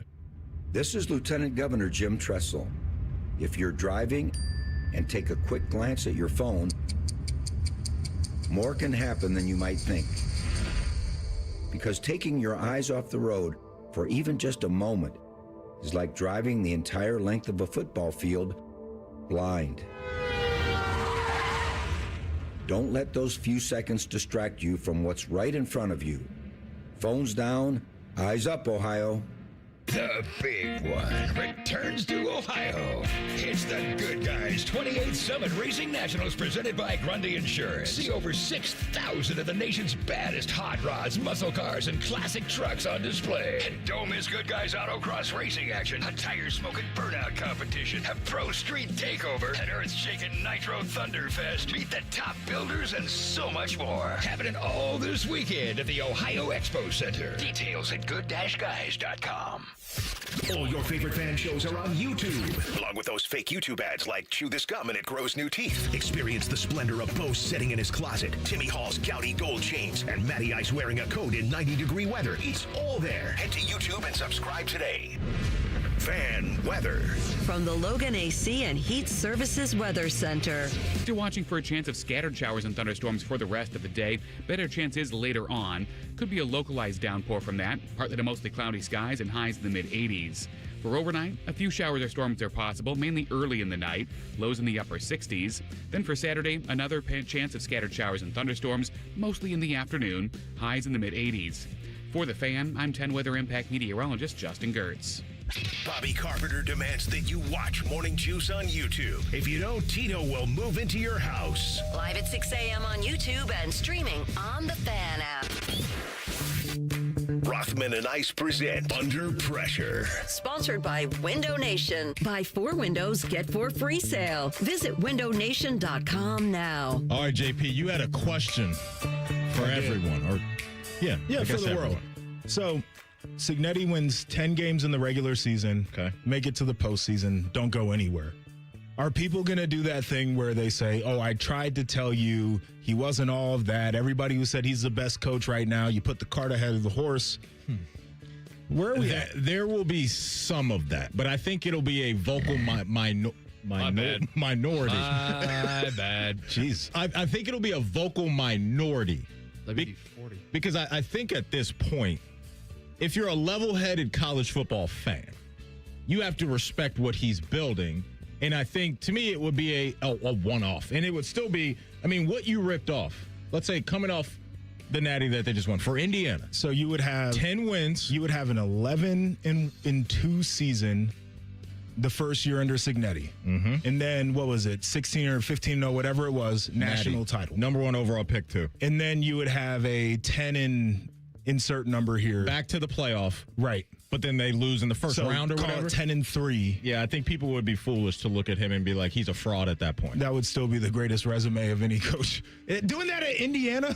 Right. At this point, I'm fascinated. I've always been fascinated about what's to come for them with the recruiting stuff. No doubt. But it feels to me, and I don't know what I call it the traditional high school recruiting stuff. I don't know what that looks like for them They've right been now. winning some battles. But the transfer stuff seems to be working out very well for them. I was talking to a couple of people over a few weeks ago. Yeah. And they were talking about how difficult it is to recruit high schoolers just because of the structure of recruiting and some of the demands that the recruits have. But then one thing they said is, and now you've got to recruit against teams like Indiana. And you're getting into battles with teams like Indiana because they're starting to win. Yeah. They've got some funds that weren't in play before.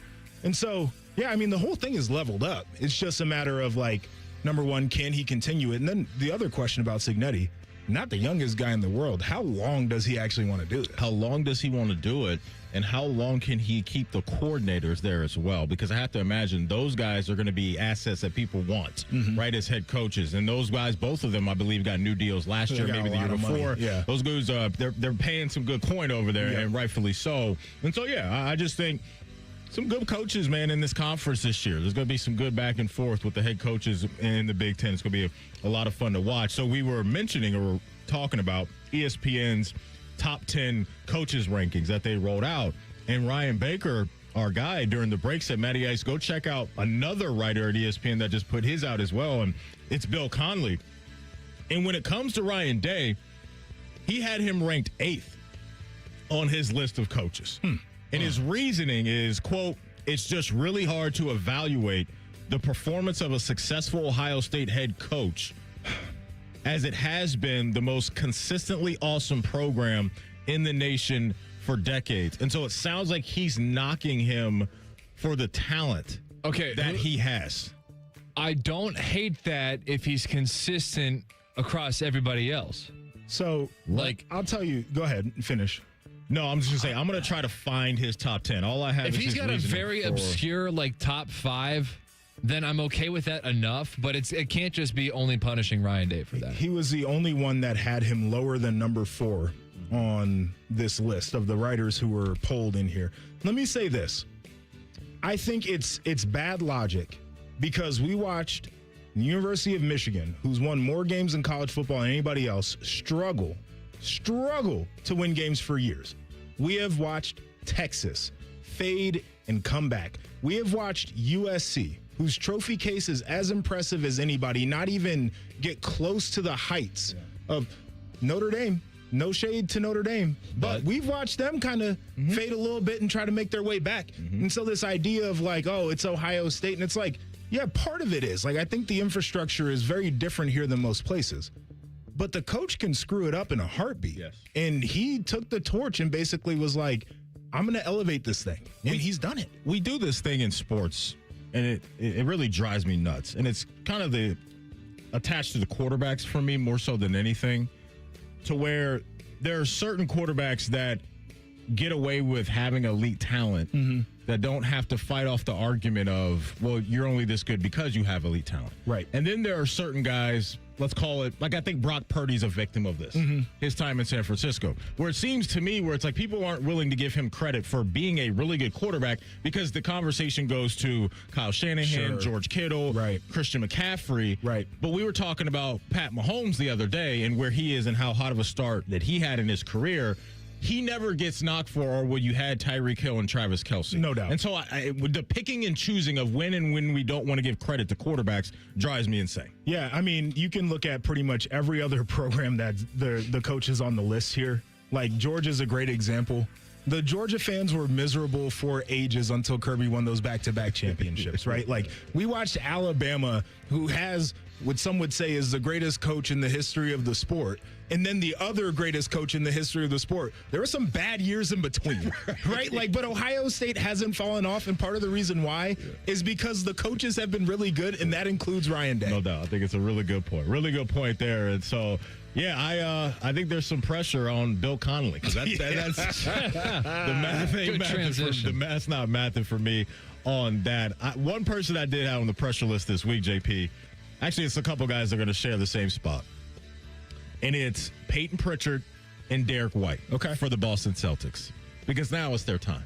Now it's really your time to showcase, hey, I can be a no doubt star caliber player with my production in the association. Part of the reasoning why the Boston Celtics decided to trade for Jaylen Brown is because when they started doing deep dives into the analytics, information came back to them that, Jaylen Brown was our 7th best player. And so we can move on from him because the guys that we now have. So Derek White, Peyton Pritchard, next to Jason Tatum for the next couple of years, you guys need to be 20-point-a-night type of guys consistently. Because relying on Paul George, I think that's foolish at this point with where he is. And so those guys are going to be starters.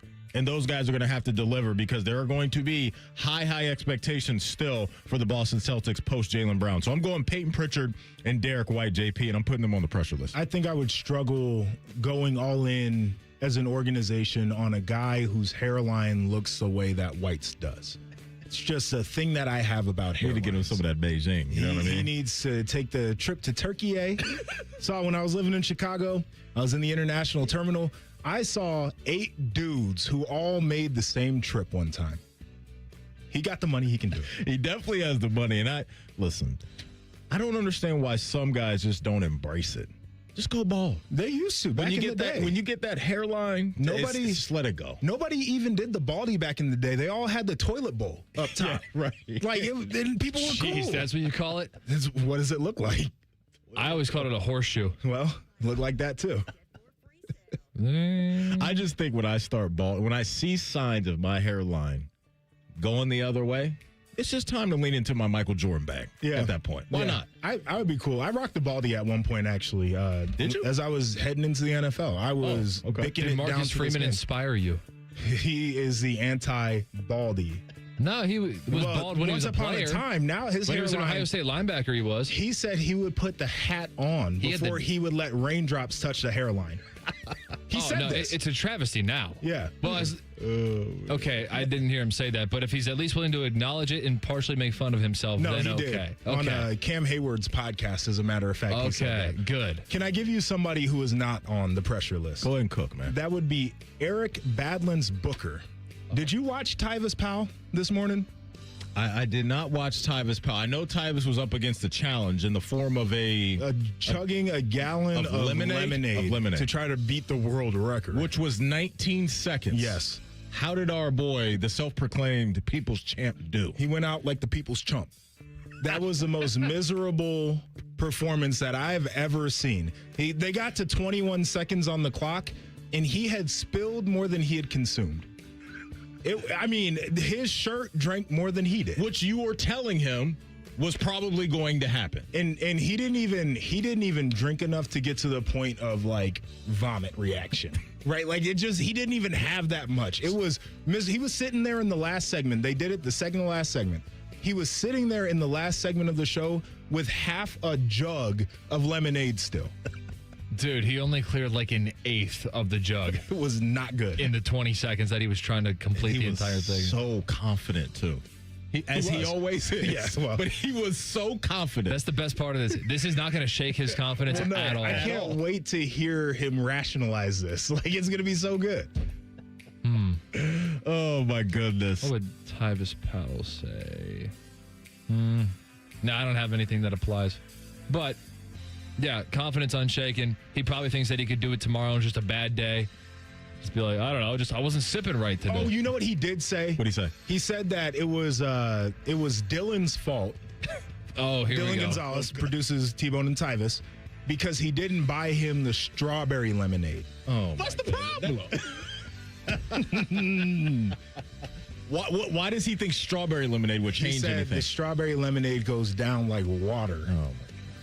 That's what his rationale was. Got the wrong flavor of lemonade. Listen to this guy. The lemon flavor didn't do it. That's right.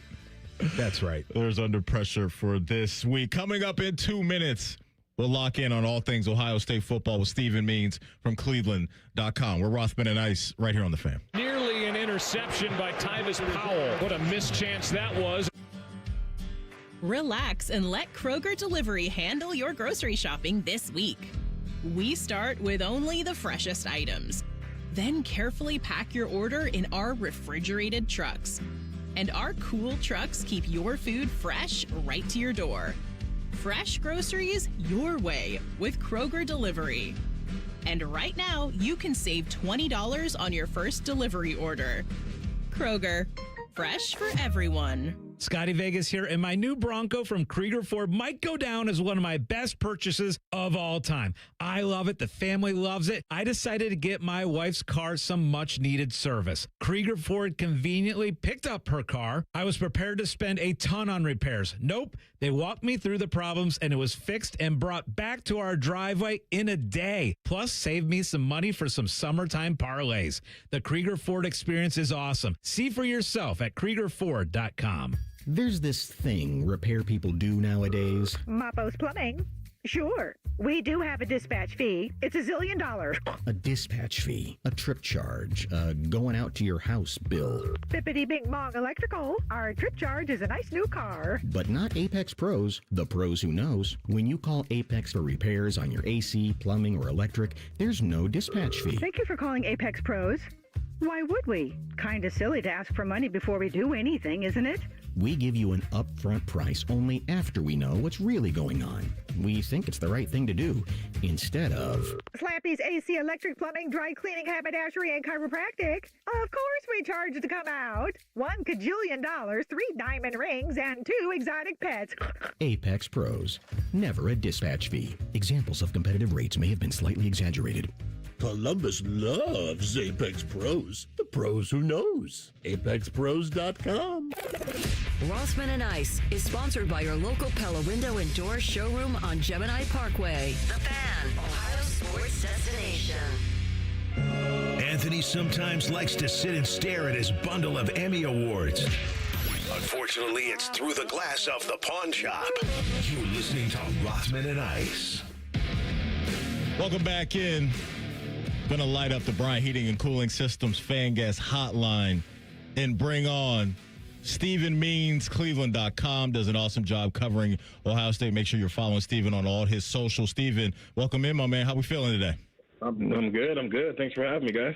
When you hear that an ESPN writer had Ryan Day ranked as the 8th best head coach in college football, what's your reaction to that, sir?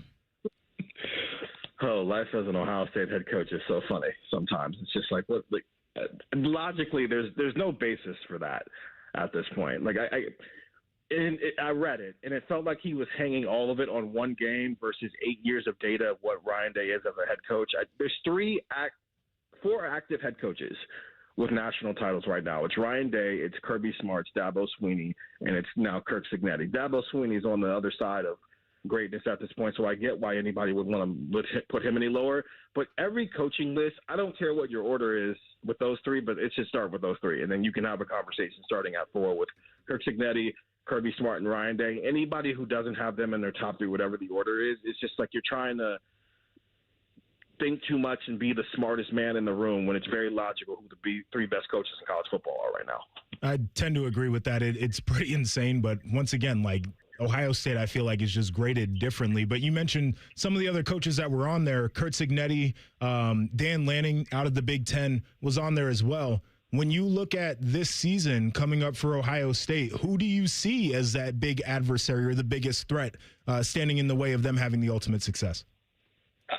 I think Indiana is intriguing because we all want to see if they can do this again, right? Or was this just everything clicked at the right time, and so they maybe hit a moment there, struck lightning in the bottle? But I actually think the most intriguing game on the schedule, especially in the conference, is the Oregon game because of the situation around it. Oregon's got a lot back. In fact, I think the level of pressure that people had on Penn State when they brought everybody back last year, and that people gave Ohio State, even us, Ohio State in 2024, and even Michigan to some extent 23 before all this Connor Stallion stuff broke out.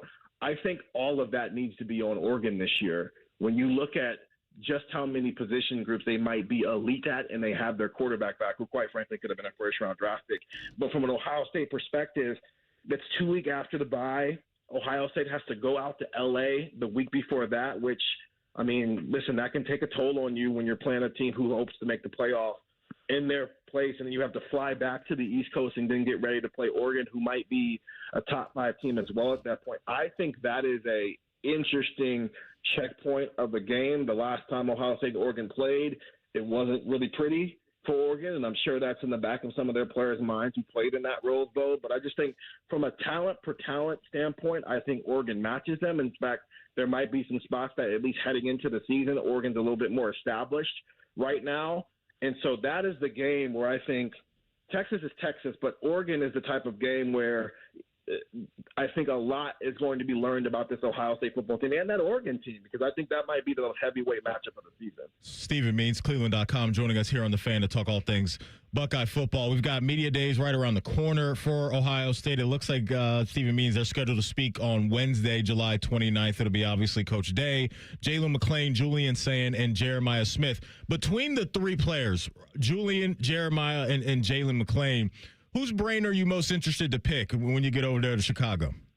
Ooh, that's a tough question. I think JJ, obviously this is his second time doing this. I think he's the first Ohio State football player in the Day era. Josh, you might know better than me if there's guys from the Urban Meyer era who went multiple times, but he's the first of the Day era to get to go multiple times. And I think last year you could see his growth as a guy who was still young. And so it's just going to be interesting to see how he continues to handle the world, wanting to see how he's thinking about things. But I think Julian is actually maybe the most interesting guy, because this entire offseason, everybody wants to know, is he going to be more mobile? Has he gotten bigger? Has he gotten stronger? Has he gotten faster?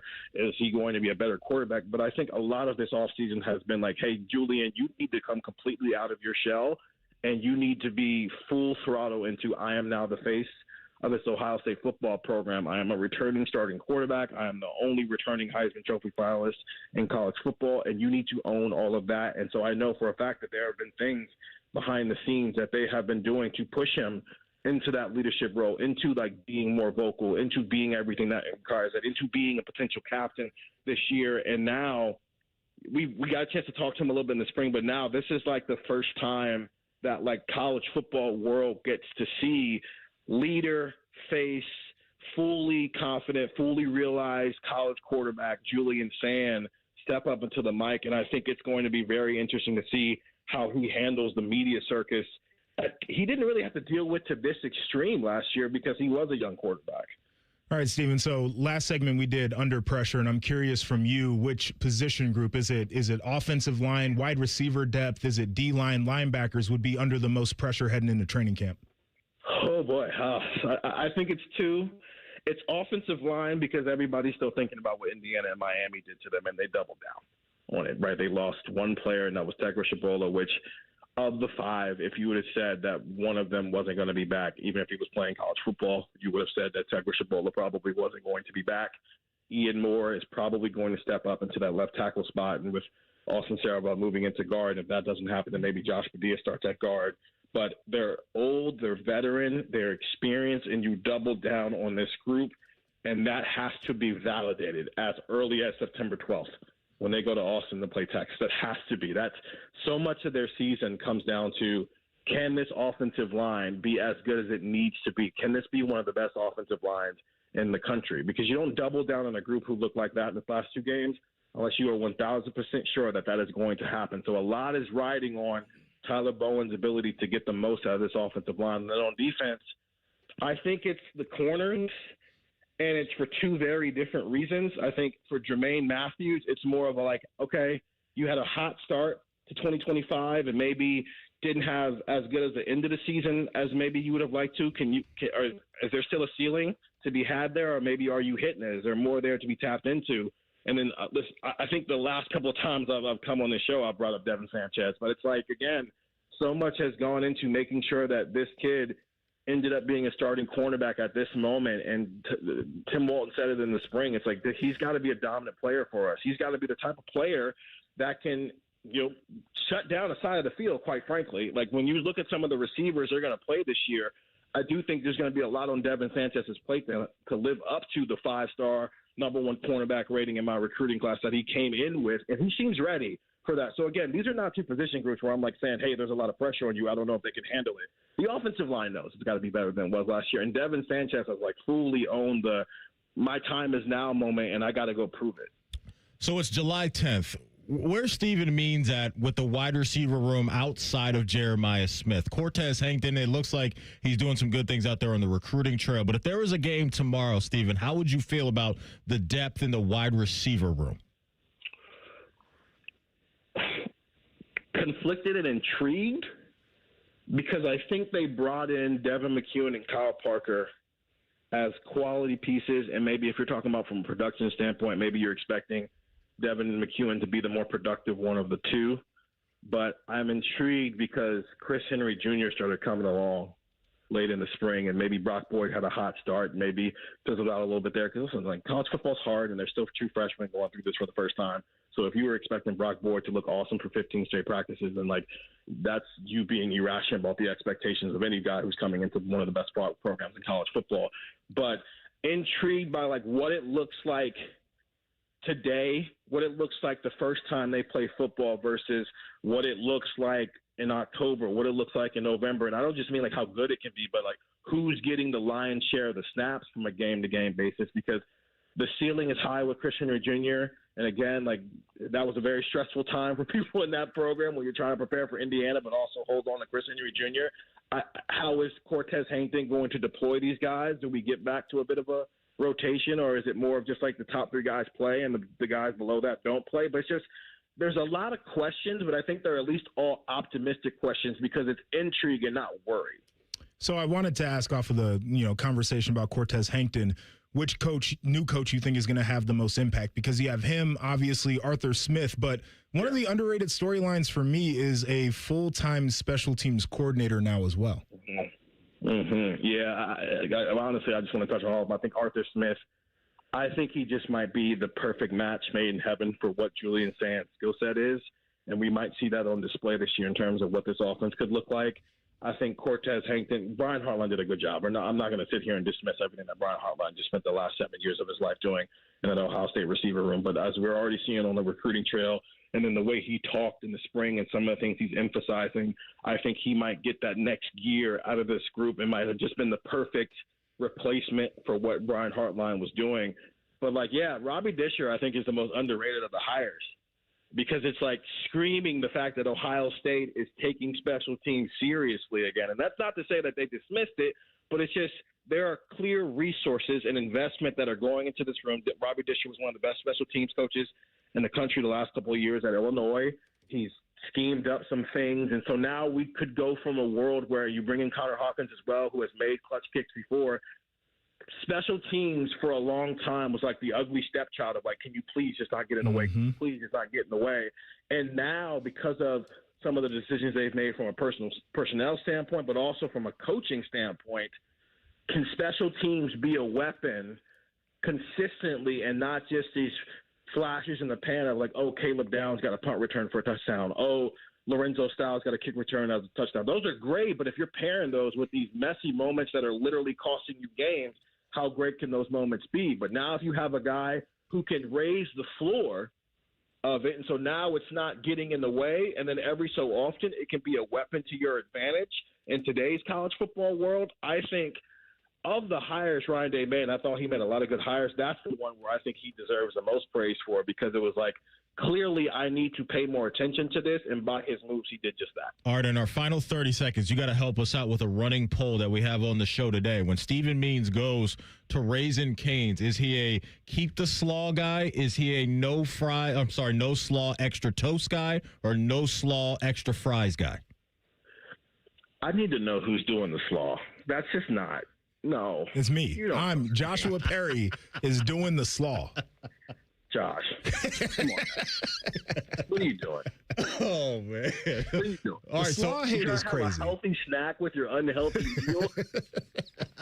I personally go no slaw, extra toast. Okay, there it is. I'm fine with you go extra fry. But if you're going, come on, we got to be better. We got to be better. Steven, as always, man, we appreciate your time. Have a fun couple weeks, and we'll talk to you soon, man. Anytime, guys. Appreciate you. Stephen Means from Cleveland.com joined us here via the Bryant Heating and Cooling Systems Fan Guest Hotline. Coming up after a really good year one in Cleveland, is Harold Fannin now a top 10 tight end in the eyes of NFL executives and scouts? We'll tell you next. It's Rothman and Ice right here on The Fan. Head to 971thefan.com to listen on demand and subscribe to all our podcasts. Wasting time has never been easier. The Fan, Ohio sports destination. The Reds are on the radio. Swung on, crushed, high, deep, left field. There it goes. A 3-run go-ahead blast for Eugenio Suarez. They're waving around Friedel. Up throwing Anthony. Throw to the plate, not in time. And the Reds walk it off at 11, 6-5. The quest for October baseball is underway. Hear all the action all season long on your home of the Reds. The reason many of us hate insurance companies is because some of them act like bullies. I'm John Morgan of Morgan & Morgan. I've been dealing with these creatures my whole career. Whether it's a workers' comp claim, an auto accident, or a nursing home or medical mishap, the playbook is often the same: deny and delay. We became the largest injury firm in America for a reason. We fight the bullies. They know who we are, and I know it makes a difference for our clients. Just go to forthepeople.com and see our results and our verdicts after those bullies gave us their final offer. Hiring the wrong firm can be disastrous. Hiring the right firm could substantially increase your settlement. It's easy to get going. Visit forthepeople.com on your phone or computer, or call us on your cell at Pound Law, pound 529. Morgan & Morgan, America's largest injury law firm. forthepeople.com. Morgan & Morgan, Ohio office located at 600 Vine Street, Cincinnati. Prior results do not guarantee a similar outcome. Whether you're repping the orange and brown or shouting Hoo Day, the ultimate football pilgrimage is closer than you think. Ditch the living room, get the family on the road, and make the short drive to greatness and visit the Pro Football Hall of Fame in Canton. From the backyard to the gridiron, it's the one place where every fan comes together to create new family memories. Make it a weekend to remember and see why Ohio truly is the heart of football. Visit ProFootballHOF.com and plan your visit today. This is Lieutenant Governor Jim Tressel. If you're driving and take a quick glance at your phone, more can happen than you might think. Because taking your eyes off the road for even just a moment is like driving the entire length of a football field blind. Don't let those few seconds distract you from what's right in front of you. Phones down, eyes up, Ohio. This is Mary at the Department of Rejected Dreams. If you had a dream rejected, IKEA can make it possible. Hi, I've been dreaming of having an epic college setup. But your college budget is less than epic. Way less. Well, with IKEA, you can get everything you need for college, from bedding to storage and decor, all at a great price. That's good economics. Sounds like someone just found their major. Visit IKEA in-store or at IKEA.us to get ready for college. IKEA, dream the possibilities. My house has a new glow. I love my windows. Universal Windows Direct. Common Man here. Right now, buy 4 windows, get 4 free in 48 months with 0% interest, same as cash. Restrictions apply. Call 614-502-5220. Like me, you'll be saying, I love my windows. I love my windows. They've got that brand new home effect. Universal Windows Direct. Fall is a season of change, and Hinderer Motor Company is turning over a new leaf with big savings. This is Justin Hinderer. Right now, any one of our participating locations is paying up to $3,500 over Kelley Blue Book value. That's right. Drive in your current vehicle and leaf with one of ours today. Don't wait. The leaves are falling and so are the prices. At Hinderer Motor Company, we love what moves you. Mornings on the Fan have never been larger. T-Bone is large. Tybus is getting large. Get large with them. T-Bone and Tybus. Weekday mornings from 6 to 9. Your home for large people and larger personalities. The Fan.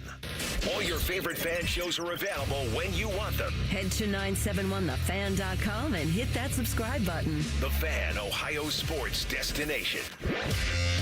Like trying to snap a picture of Bigfoot. Nobody has ever witnessed Maddie eating a carb. This is Rothman Ice. Welcome back in. JP, Joshua Perry in the house today. I got a question for you guys. And I know, TLC, you're a big tennis guy.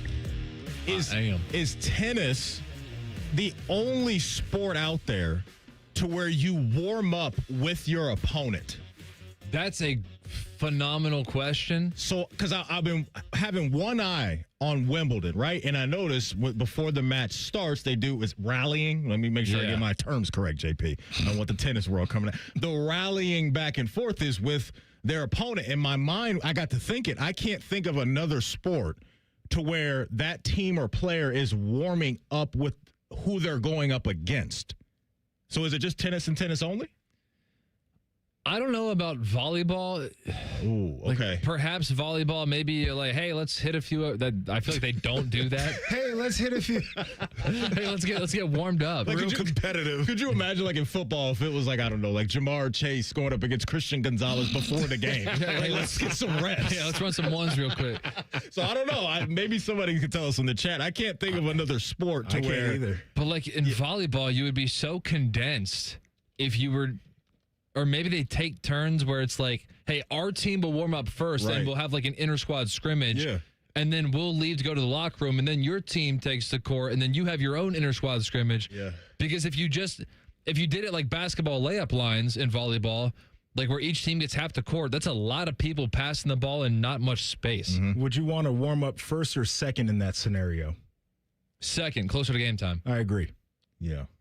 Yeah. So I don't know. Let us know in the chat. Tweet at us if you guys can think of anything. Phenomenal observation. Well, I just was like, this is odd to me. Is there any other sport out there that we're not thinking of to where teams warm up with each other, or if it's an individual sport, you warm up with who your opponent is? I don't know. Do they do it in ping pong? Maybe it's ping Mike pong. and Timmy. They're playing right now. Well, they've been warming up for the past 8 years. Exactly. So ESPN right now, they're rolling out their top 10s at different positions around the sport. We've had edge rushers, we've had defensive tackles. I don't think they've done their quarterbacks or wide receivers or running backs yet, but they have made their way to the offensive side of the ball. And last year, we all watched up in Cleveland, Harold Fannin, JP, come from Bowling Green. Yep. One shade of orange to another and just continue really good production out there on the field. I believe his last year in college, he led the nation in receiving. He was really good. He was really, really good. Yep. And so he doesn't pop up on inside the top 10. However, he does make the honorable mention section. So the one guy I'm kind of like, are we sure Travis Kelce sure top 10 tight end still? Are we sure? I mean, I feel like part of doing these is like there's always going to be a little bit of a legacy pick in there. He comes in at 10th, but so he's barely hanging on. I think he has earned the respect of at least making it onto these lists. Whether the 10th spot could go to 4 or 5 different guys, typically. So I don't care. Like, it is what it is. He's earned that right. Harold Fannin last year for Cleveland, 72 catches, 731 yards, and 6 tutties. And this guy, I think, has a chance to be their leading receiver this year, JP. I truly believe in this guy and what he's going to be for them year in and year out. And I think he's got a chance to be the first Cleveland Brown tight end in the history of the franchise to catch 100 passes in a season. I love what he was able to be for Shedeur Sanders in particular. And we talk about this all the time. Like, if you're structuring an offense, what is one thing that you would like? You'd like a tight end that is a consistent safety valve, a guy that can get you out of trouble when things start to break down a little bit. That's where he came into play for me. I think he was just reliable. He was a comfortable target. He caught the ball when it was thrown his way. He's a big target. And so I think now, after seeing the consistency in what he could do production-wise, that's where you start to tinker and say, okay, what are different ways we can get him more involved in this offense? How can we make him a little bit more of a feature? How high of a ceiling can you have as an offense if your passing attack runs through your tight end? If your tight end is the number one pass catcher, target guy, all of that, can you have a similar ceiling to a team that has, let's say, kind of the Jamar Chase, T. Higgins model? So I think yes, but it has to be a little bit of a different way, right? Like, those guys are taking the cap off of the defense in a lot of scenarios. Right. Your tight end in a lot of scenarios is drawing guys maybe a little bit more toward that underneath. So I think if you have maybe a fast guy, sure-handed, does he get open on his own a ton? Is he a guy who, he's got perfect releases and all that?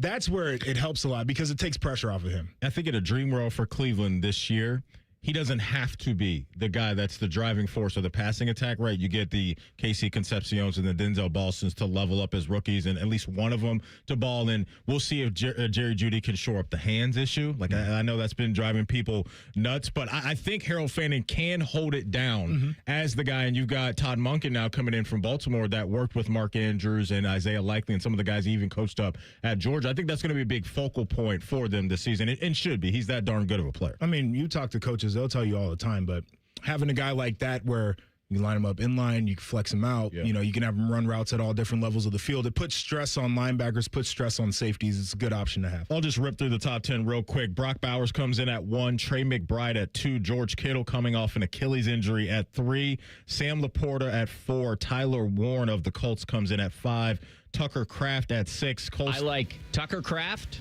Anytime touchdown. Tucker Kraft, he's out for the year. So funny.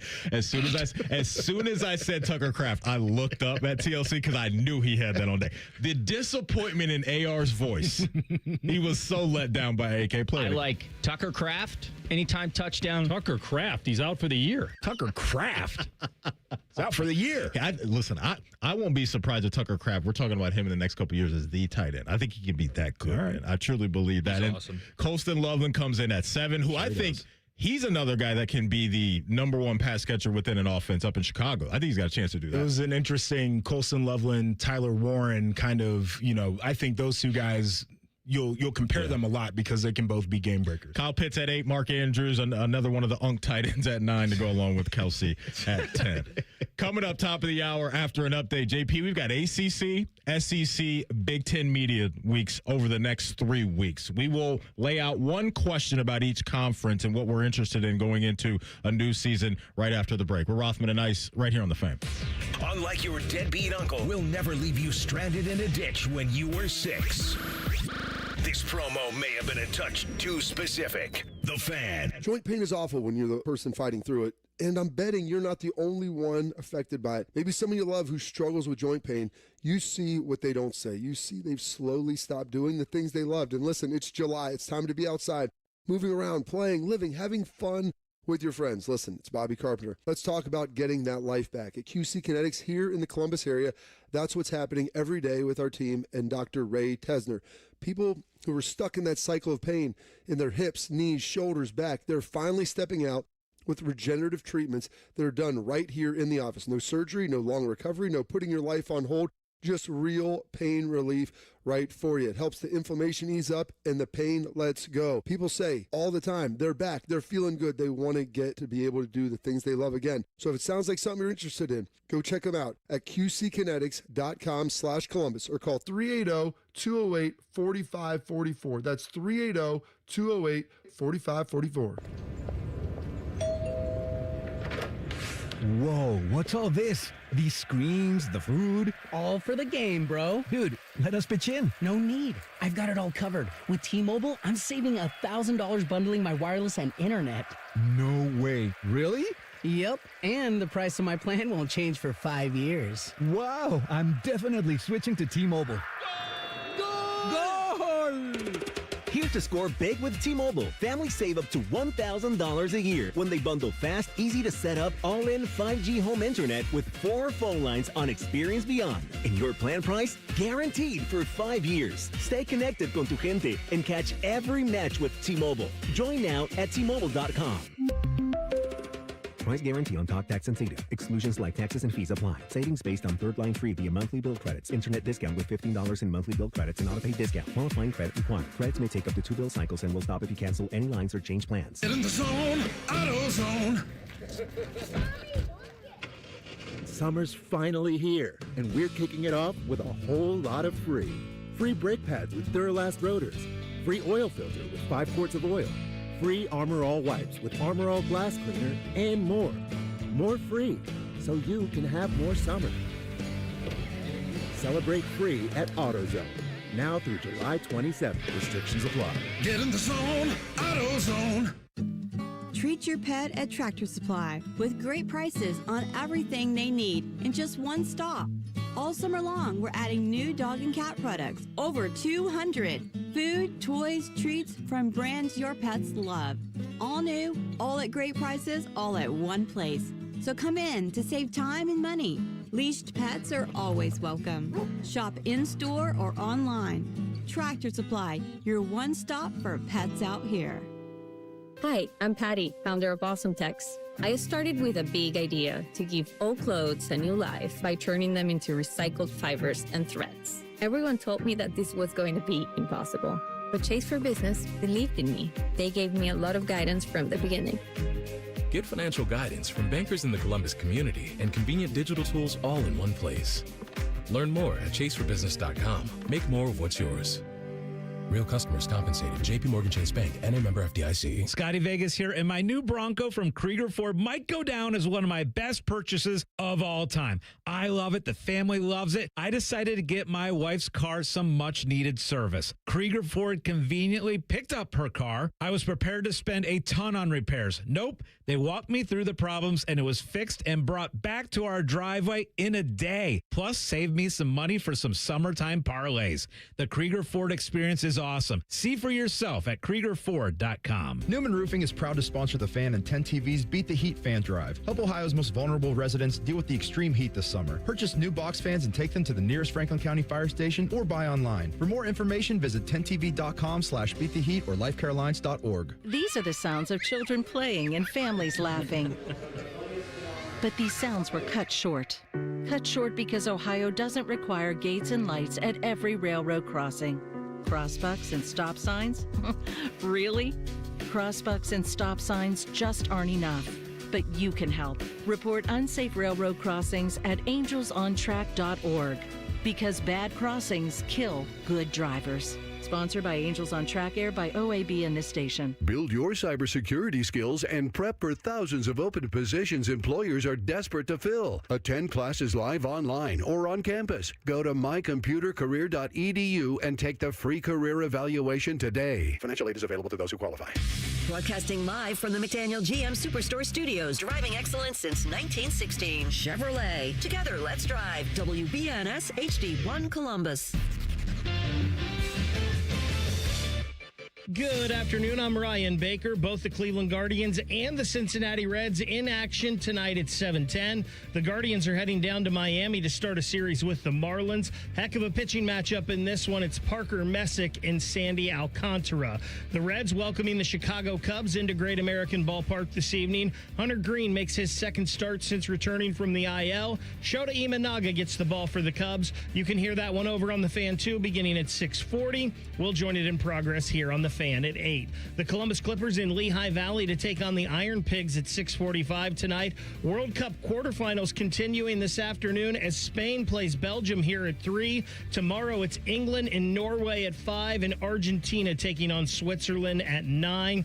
After the second round of the Scottish Open, Scotty Scheffler is sitting at even par. He will miss the cut that will snap a streak of 78 straight.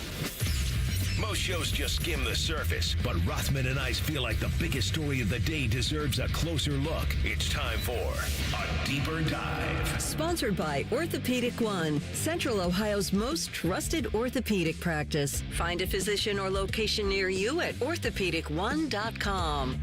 Hour number 3. Welcome back into Rothman and Ice. JP, a.k.a. Joshua Perry, rocking out with us all week long. You sick of us yet?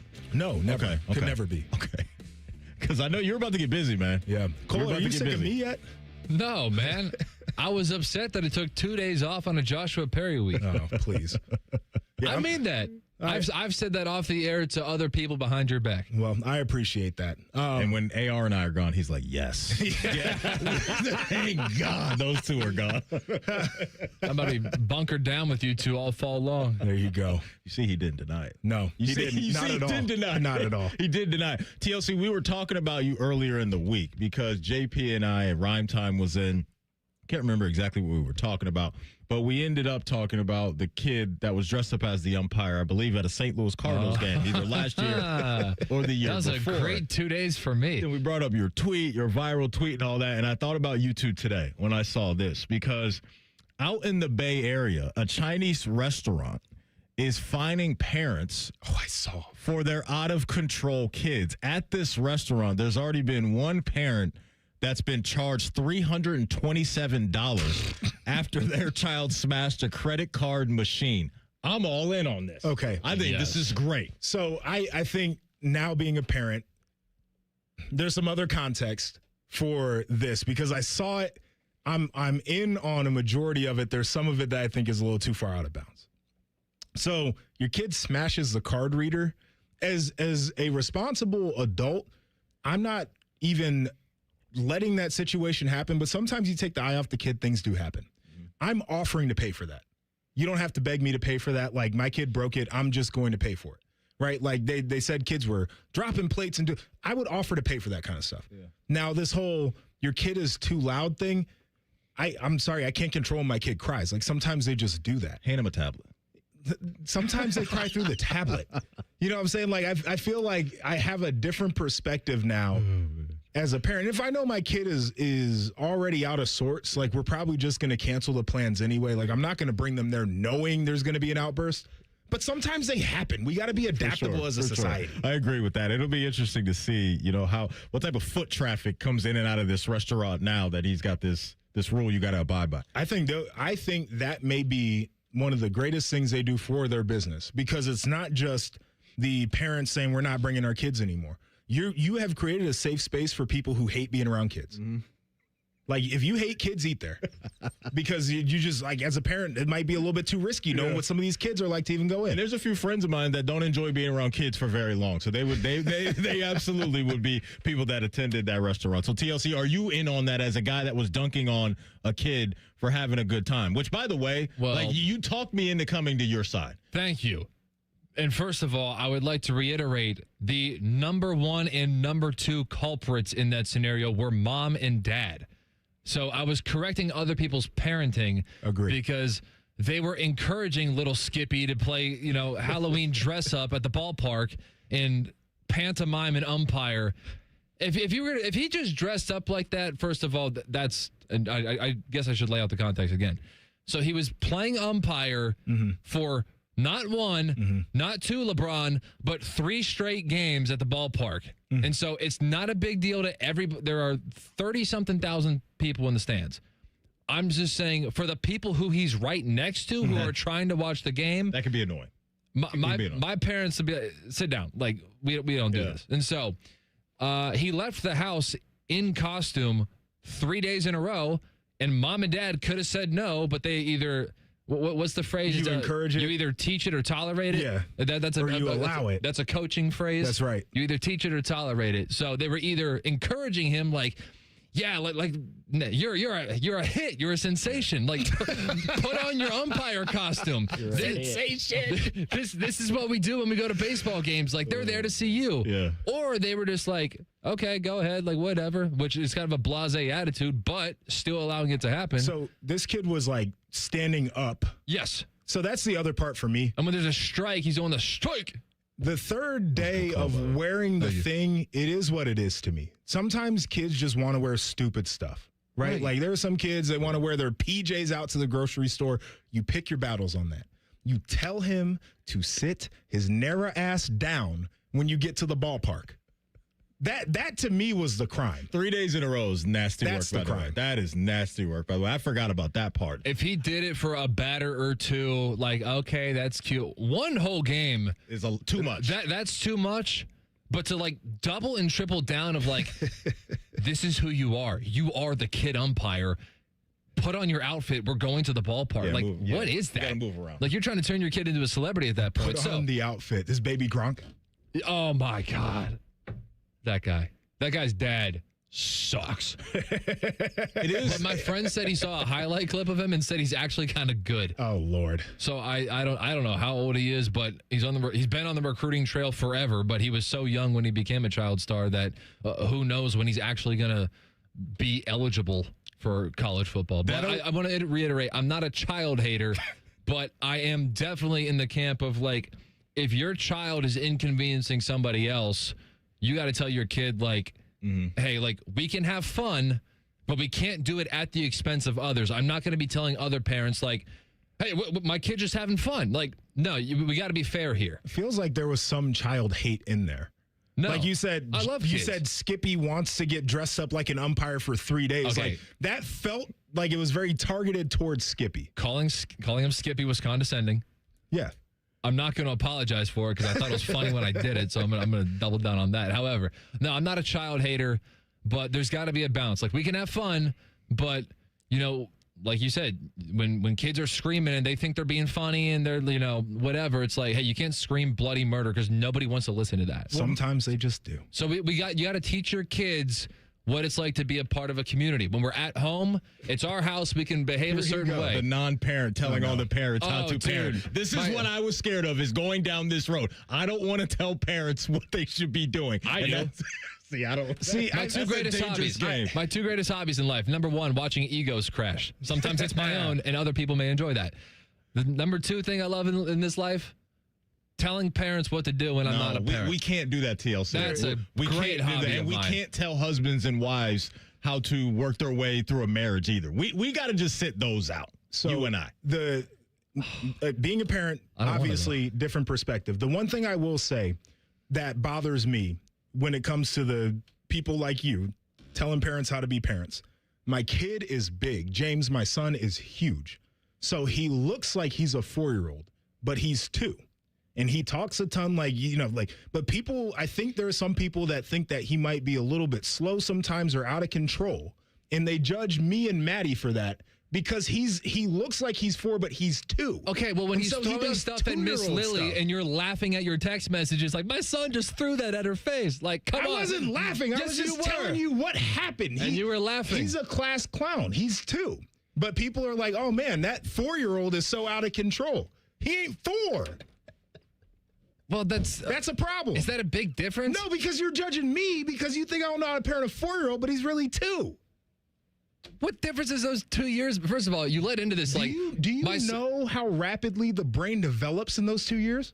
No. They're a different person. Probably. Yeah. I'm a different person across 2 years, so I assume it's definitely escalated for a See, child. Look at this guy. He got this 3rd day.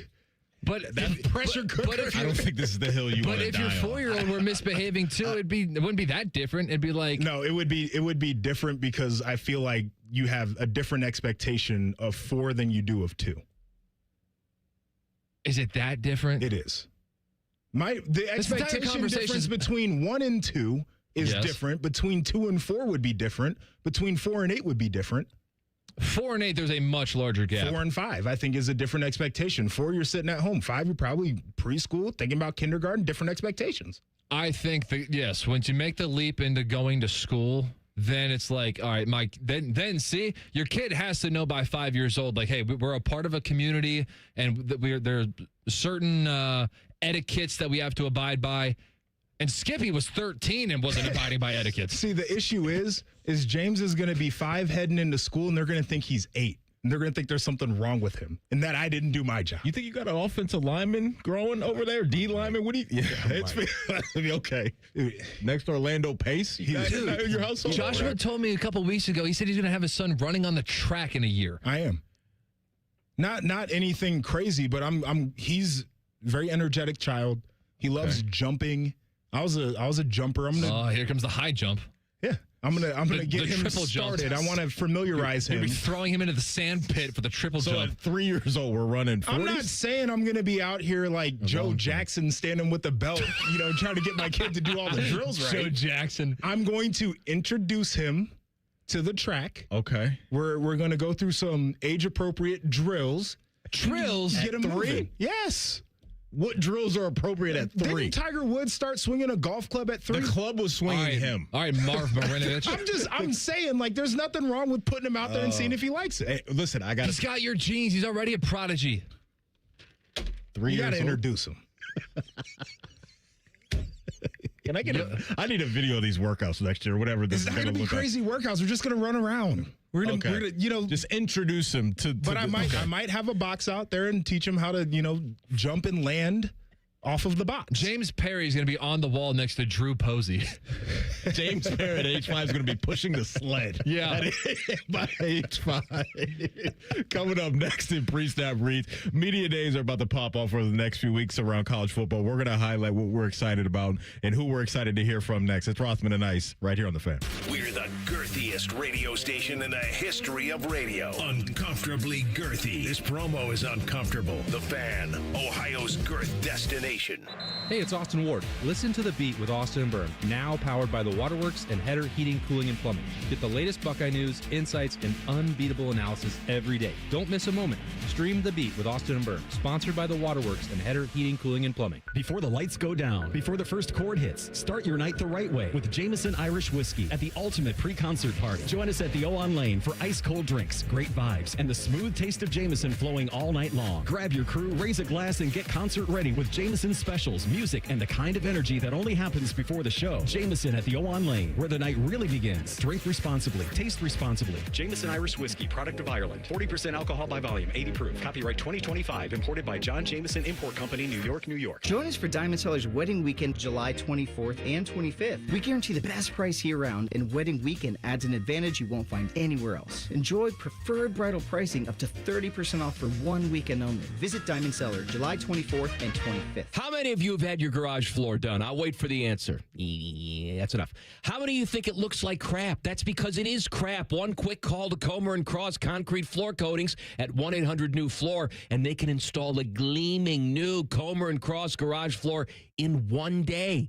A Comer & Cross garage floor is the gold standard. It's like pulling into a new car showroom every night. And here's the best part. It is guaranteed your garage floor will never chip, crack, or show tire lift like epoxy or paint ever. And listen, you lazy bum, they'll even take the stuff out of the garage for you. They're all certified uniform pros. No subcontractors at Comer & Cross. This is a premier product with premier results, and they hired a premier endorser to tell you about it. For your quick and easy Comer & Cross garage floor quote, call 1-800-NEW-FLOOR now. That's 1-800-NEW-FLOOR, or go to comercross.com, C-O-M-E-R cross.com.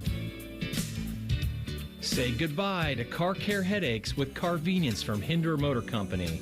This is Justin Hinderer.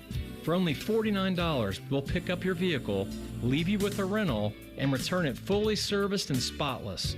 No more juggling your schedule or wasting hours at the shop. Carvenience lets you focus on what matters, while we take care of all the rest, making life easier. Schedule your service today at HindererMotorCompany.com. Common Man and Timmy has been voted the dumbest show in America. What size pant are you in? That's a Puma pants, and you know that it's wrong. It's a 38. Here's a comment from a real listener. I just started listening to the stupid show. It's minimal sports discussion with large amounts of absolute nonsense. Why don't you just put on a sundress and sashay around the town square? Common Man and Timmy reaching new heights of stupid. Weekdays from 3 to 6 on The Fan, Ohio's nonsense destination. This is Lieutenant Governor Jim Tressel. If you're driving and take a quick glance at your phone, more can happen than you might think.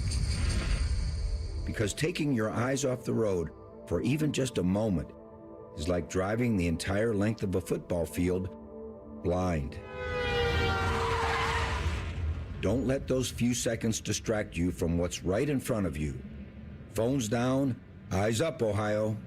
What defines Ohio? A place that dares to go first and never looks back.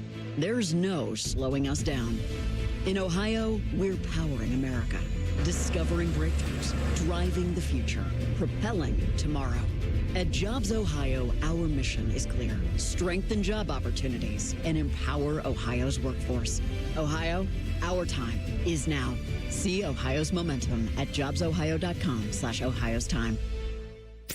In the old days when people lived to be 40, you only had one option for listening to your favorite show. But now, ooh, baby, radio, podcast, the Fan app, and YouTube, just to name a few, live or on demand. You have no excuses. The Fan. Fan weather. From the Logan AC and Heat Services Weather Center. Still watching for a chance of scattered showers and thunderstorms for the rest of the day. Better chance is later on. Could be a localized downpour from that. Partly to mostly cloudy skies and highs in the mid-80s. For overnight, a few showers or storms are possible, mainly early in the night, lows in the upper 60s. Then for Saturday, another chance of scattered showers and thunderstorms, mostly in the afternoon, highs in the mid-80s. For The Fan, I'm 10 Weather Impact meteorologist Justin Gertz. Catch the latest from the world of Ohio State athletics. Weeknights at 6 on the Buckeye Show. New special guests in everything scarlet and gray. The Fan. Rothman and Ice present Pre-Snap Reads. Sponsored by Dr. Mark Levy. If you're snoring and not sleeping, call Dr. Mark Levy today at 1-800-MORE-SLEEP. All right, welcome back in. So, JP, you were telling me during the break that apparently in the chat, some people are weighing in. Yeah, on our latest discussion. What do you got? Got a little chatty, which we appreciate. Somebody said, which I think is a great point. It was Chris G. 2 to 4 is literally 50% more life. That's a huge difference in the conversation that we were having, Cole. Right, but my point to that was I feel like the expectations for the behavior of both a 2-year-old and a 4-year-old should be low. They are low, but I think the 4-year-old is higher. Now, Turkey Bass OSU said kids aren't different levels of annoying at 2 and 10 if that's what's being argued, which I think is hilarious. Yeah, it is different. They gonna get on your nerves regardless, so. And then Chimney Check was burner. JP bringing the birth certificate to sporting events. He said that He played at the Westerville Rec football in elementary with Caleb Wesson. His parents brought the birth certificate every week. Because he's so big. Yeah. By the way, are you in or out on holding your kid back a year for athletic purposes? Totally out. Thank you. It's becoming a thing, though. It's like super popular now. And why are you totally out? Well, I feel like if they're going to make it, they're going to make it. And I think the justification right now for a lot of people is the 5 for 5. The clock can start at 19 or whatever the case is. So they're like, we can take advantage of that. And then we saw all the success of kids who were a little bit older. Yeah. You saw some of the teams that were winning, some of the players that were being drafted or whatever the case is. For me, if you're good, you're good. If you're not, you're not. That extra year, I don't know if it's making that big of a difference. And if it does, transfer. Yeah, move around. I did get a tweet. We were talking earlier because I asked the question, is tennis the only sport where prior to the match starting that you warm up with your opponent? And Jeff hit me up and said volleyball takes turns warming up on the court. Swimming events, you warm up in the pool at the same time as the other team or teams. That's like track as well. But that feels a little bit closer to football and basketball, where like you have to share the same warm-up area, but you're not like actively warming up with the same football or the same basketball or baseball. So there's a little difference there, but you're sharing the same space in some of those. So like in tennis, you're rallying back and forth across, like you're doing practice points. Yeah. Like it's not like, you know, in football, offenses, they're running their plays routes on air. Right. It's not like you're like whistling over the opposing defensive line. Hey, give us a look right now. You're kicking the field goal against their block team. Yeah. Oh man. All right, JP. So we got media days coming up, man. We already started this week. Yeah, we did. With the Big 12, Big 10, ACC, SEC on deck in the coming weeks. When it comes to the Big 10, something that's not Ohio State related that you're interested in hearing and following when the Big 10 starts their media days in a couple weeks. You hit me with a little zinger there. I think hearing Kyle Whittingham talk about Michigan and how they are progressing as a program under his leadership will interest me. I like that call because I can't wait to check his temperature on the Bryce Underwood questions. I don't think he's the kind of guy I don't think he's going to slam anybody, but I don't think he would really lie either. Right. And so is he going to go all in on Bryce is my guy, all of that? Like, do we get that, hey, let's quiet the noise now? Because he has a chance to do that. Because he's going to be asked about this. The Eric Weddle comments, the stuff that some of the reporters are saying, what Bryce Underwood said himself, he probably won't care too much about that. Maybe he doesn't care about any of it. But I think we may be able to get a feel on, in Kyle Whittingham's mind, is it stamped that Bryce Underwood is his QB1 at the moment? One of the other storylines I'm curious about is the 2 LA schools. Yeah, man. Because I think Lincoln Riley, you want to talk about a pressure cooker. Whew. I think this year, if they don't make the playoffs, things will get very weird. And I'm not sure that they will be able to fire him with the buyout. It was as high as $90 million at one point. So I'm not sure they're willing to go that far, but I think people will be so out on that experience. For UCLA, it's an athletic department that's got a little money problem right now. But I think they hired the right coach, and Bob Chesney is just a matter of how quickly they become more competitive. Let's lock in a little bit on USC, because I don't think they're going to get the benefit of the doubt as far as, okay, they're for real until September 26th. Because they start the season at home with San Jose State, home against Fresno State, home against Louisiana. Their first trip away from La La Land is at Rutgers on September 19th. The following week, JP, is a home game against Oregon. Yep. That's when we'll find out what they're about. I like that they're running it back with their quarterback. I think that's always a great place to start. Very good play. And not just running it back with a quarterback, a guy that was productive a year ago. But it's that game at home against Oregon, as I mentioned, JP. A couple weeks after that, they'll go to Penn State. They will host Ohio State on October 31st. And then that next game, looks like there's a bye week in between, is going to be Indiana on the road. So you just glossed over Washington. Like, that's not a team that's expected to be able to make a little bit of noise.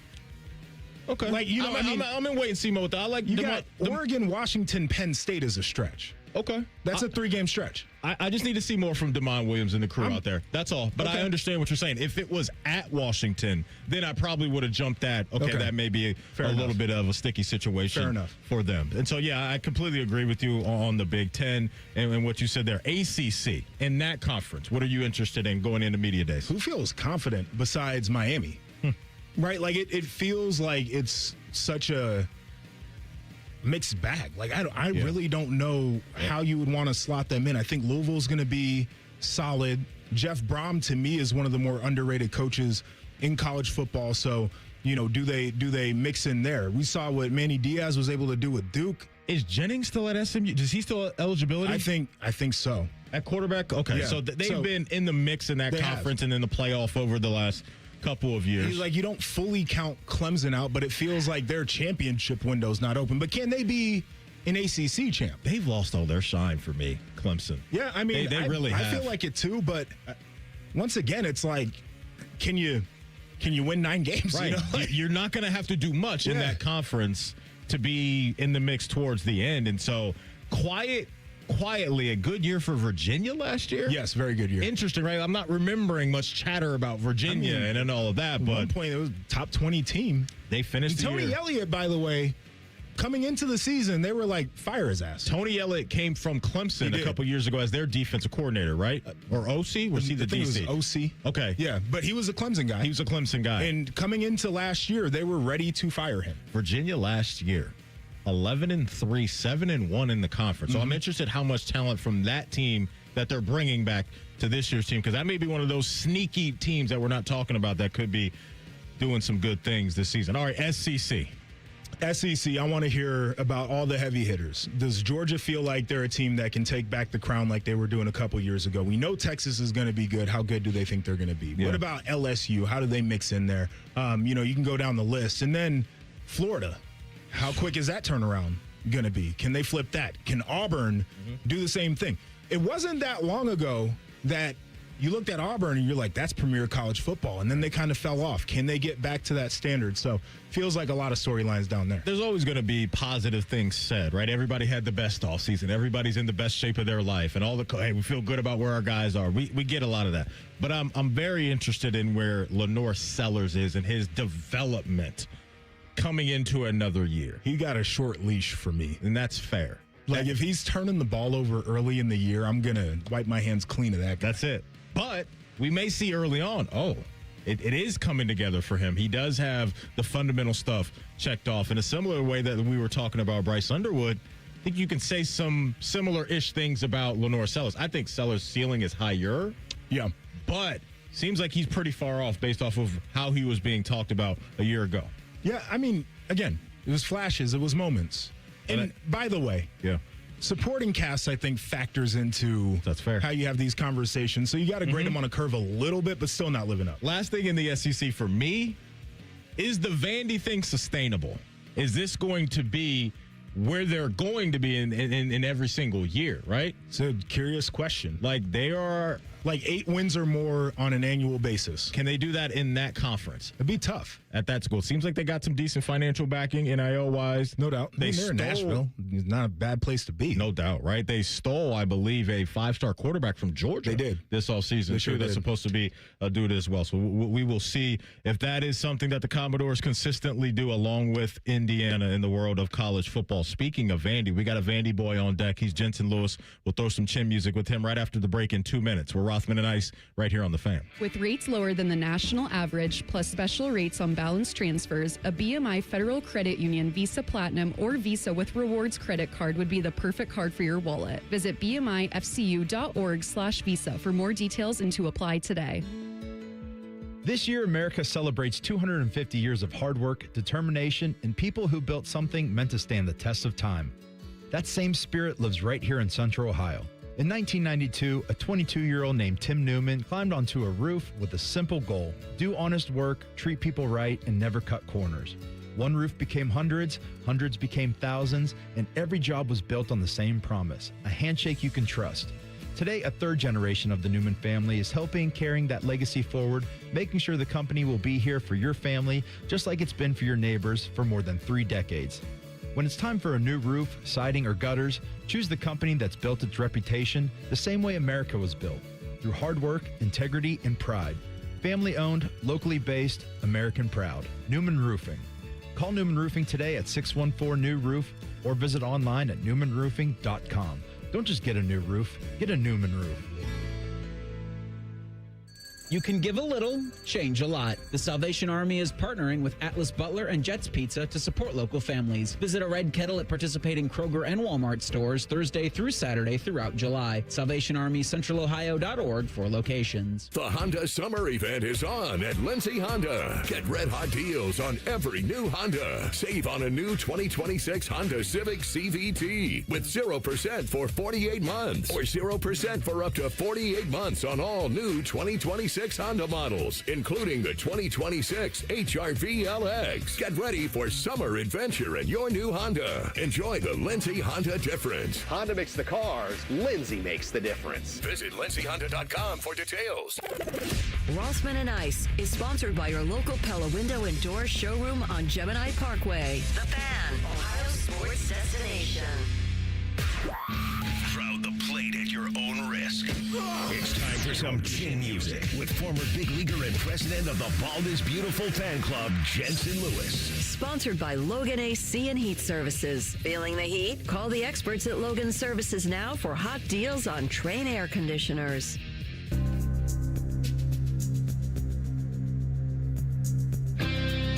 Welcome back into Rothman and Ice. We do it every Friday at this time. It's time to talk all things Major League Baseball with our guy, Jensen Lewis. J-Lou, welcome back in. Happy Friday, my man. How we feeling? Good, brother. Can't believe we're already at the end of the first half. It feels like this year has flown by. I'm sure some fan bases feel like it has. I'm sure others feel like it has drug itself out. But, boy, what a race we've got coming up for playoff spots when we start the second half next week. Speaking of races that are getting interesting, let's start in the AL Central with the Cleveland Guardians, currently tied for first place with the Chicago White Sox, locking in with the Miami Marlins this weekend, down in the 305. 3 All-Stars for the Guardians, J. Lou, Travis Pisano, Parker Messick, and Cade Smith. Let's talk about Parker Messick. He's on the bump today, going up against Sandy Alcantara, which is always fun with those two guys being really good pitchers. But Parker Messick, your perspective, J. Lou, what you've seen from him and how you've seen him evolve throughout the season and turn himself into an all-star. Break that down for us. Yeah, just for a youngster that's really throwback in a lot of senses. He just grabs the ball, he attacks you with the fastball. It's not going to be, the upper 90s that we see from the elite of the elite on the radar gun. But, man, he is effectively efficient, really great within the strike zone, as I said, and is even better on the road this year. A 2.45 ERA entering the start later tonight in 8 starts. And, for what it's worth, I know the homer numbers are a little bit elevated away from Progressive Field, but he doesn't beat himself in the walk department, generates plenty of strikeouts, and I think the guys love playing behind him. When you have a guy who works really quickly, that's someone you always want to play behind. A little bit of a hiccup in June. That was, kind of where he got hit around a little bit, was 1-4 in the month. But outside of that, you take his April and March, his May, and already a start under his belt in July. Very deserving of recognition into the Midsummer Classic. Jensen, I have to imagine there are a bunch of Major League Baseball teams that are jealous of the Guardians and their ability to power through the situation that happened with Clase and hand the ball to a guy like Cade Smith. We've been watching him the last few years be a dominant force in the back end, but he turned the page and turned into the guy this year. So Cade Smith is shutting the game down, J. Lou. It's just so impressive watching him go about his business there in the 9th inning. Yeah, and you think about the dominant back-end leverage arms, beginning of the year, no one would touch Mason Miller, and I still think that's kind of the case. Louis Varland has been probably as close to Mason Miller, if you will, in the American League outside of what we've watched from Cade Smith, and that's pretty heady praise when you look at the strikeouts per 9, almost at 13, which is an insane number. Only Andres Munoz, Yohan Duran, Jeff Hoffman, Mason Miller have a higher strikeout per 9 rate of leverage relievers than Cade Smith does. 27 saves right now. That leads the big leagues, a couple ahead there of Brian Baker. And I think well-deserving yet again here, a guy that is worth over 1.5 wins as far as wins above replacement.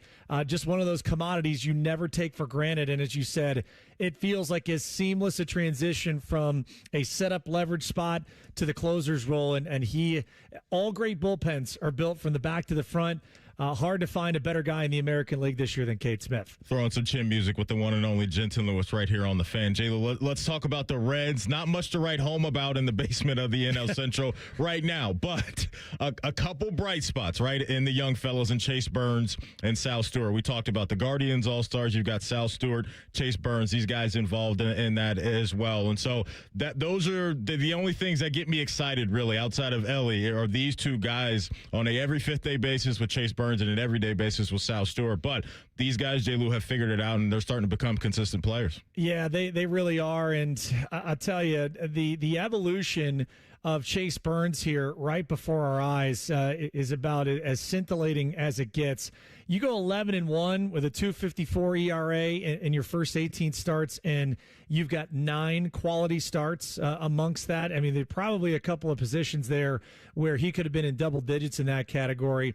But that notwithstanding, to do what he's done, 118 strikeouts and 102 2/3, and to limit the balls out of the ballpark, only giving up 12 home runs so far this year. Just elite swing and miss stuff.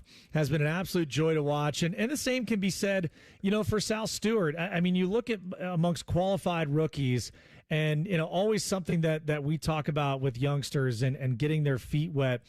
When you come to the big leagues, there is an initial scouting report on you, but sometimes when you hit the ground running, you feel that early success, and then when the league catches up to you, it's all about how you react from there.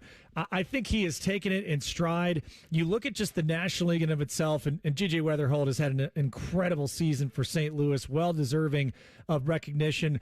But really, it's been him, it's been Carson Benj, and then it's been Sal Stewart as far as offensive wins above replacement are concerned. You think about the Reds, and yes, it's been a tough year. Where would the Reds be without the contributions of Sal Stewart? It would have been far worse than 8 games under 500. So I think the star is shining bright early, and boy, the best is yet to come. No doubt. The Reds hosting the Cubbies this weekend, so we'll see how they hold up against Alex Bregman and company. J. Lou, let's talk about Tarek Skubal here a little bit, because I was having a fun conversation with one of my friends the other day about what some of the best landing spots for him. Every team is obviously going to want Tarek Skubal, but let's be realistic, J. Lou, about the contenders right now. When you look at the teams, whether it's in the National League, Braves, Brewers, Phillies, Dodgers, all of those teams, when we talk fit for Skubal, is there one that's really jumping out to you that makes a bunch of sense? Well, I think you can look at 2 teams in the National League, and when you look at what the Brewers are with Jacob Mizorowski at the top, and a lot predicated with these National League front offices on, at some point you're going through the Dodgers. So you need at least 2 frontline knockdown number 1 starters. The Miz is certainly that in Milwaukee, the way he's thrown this year. Kyle Harrison has been really good, but you add a Tarek Skubal in Milwaukee, now that changes the dynamic wholeheartedly on how seriously you take the Milwaukee Brewers as a contender. I know a lot has been made of potentially the Atlanta Braves being deep into a conversation if it gets that far. Imagine running Chris Sale and Tarek Skubal out as the top 2 pitchers in a playoff series. That's pretty good. In-house right now, the Phillies are the only team, I think, depth-wise, with Christopher Sanchez, with Zach Wheeler, and with Jesus Luzardo, that technically don't need him. Dave Dombrowski will certainly take him, of course. He would want to add him there. But that's kind of the 2 destinations in the National League that I could see. And in the American League, of course, the Chicago White Sox would want him. I don't think they're going to trade within the division. The Texas Rangers, I mean, you have DeGrom and Evaldi. I think they made their move when they got Mackenzie Gore this offseason. Doesn't seem like that would be a destination for them. I mean, the Tampa Bay Rays, the way the season's gone, I'm not even sure they could have expected that they would be this good this quickly.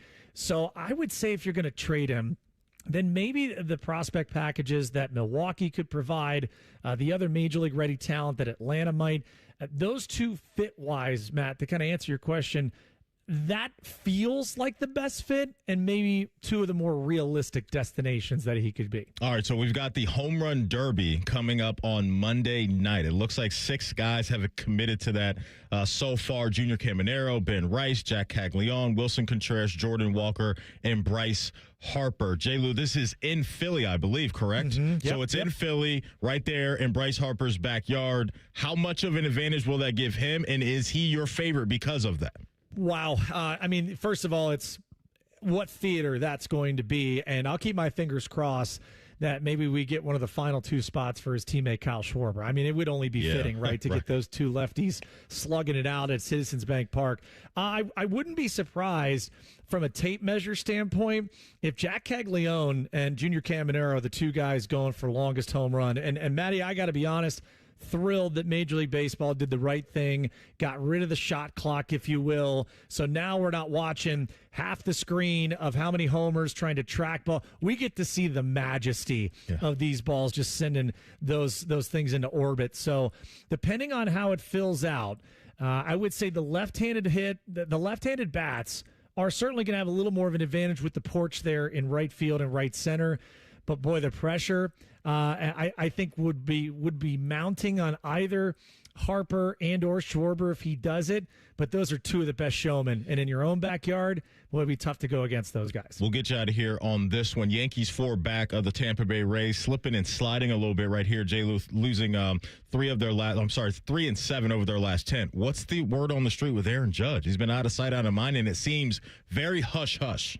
Sounds like from what Brian Cashman said a day or 2 ago to the media, they're going to re-image that rib cage area over the All-Star break. They're not expecting it to come back clean, and take that for what it's worth. I think they kind of knew that there was still some other work to be done.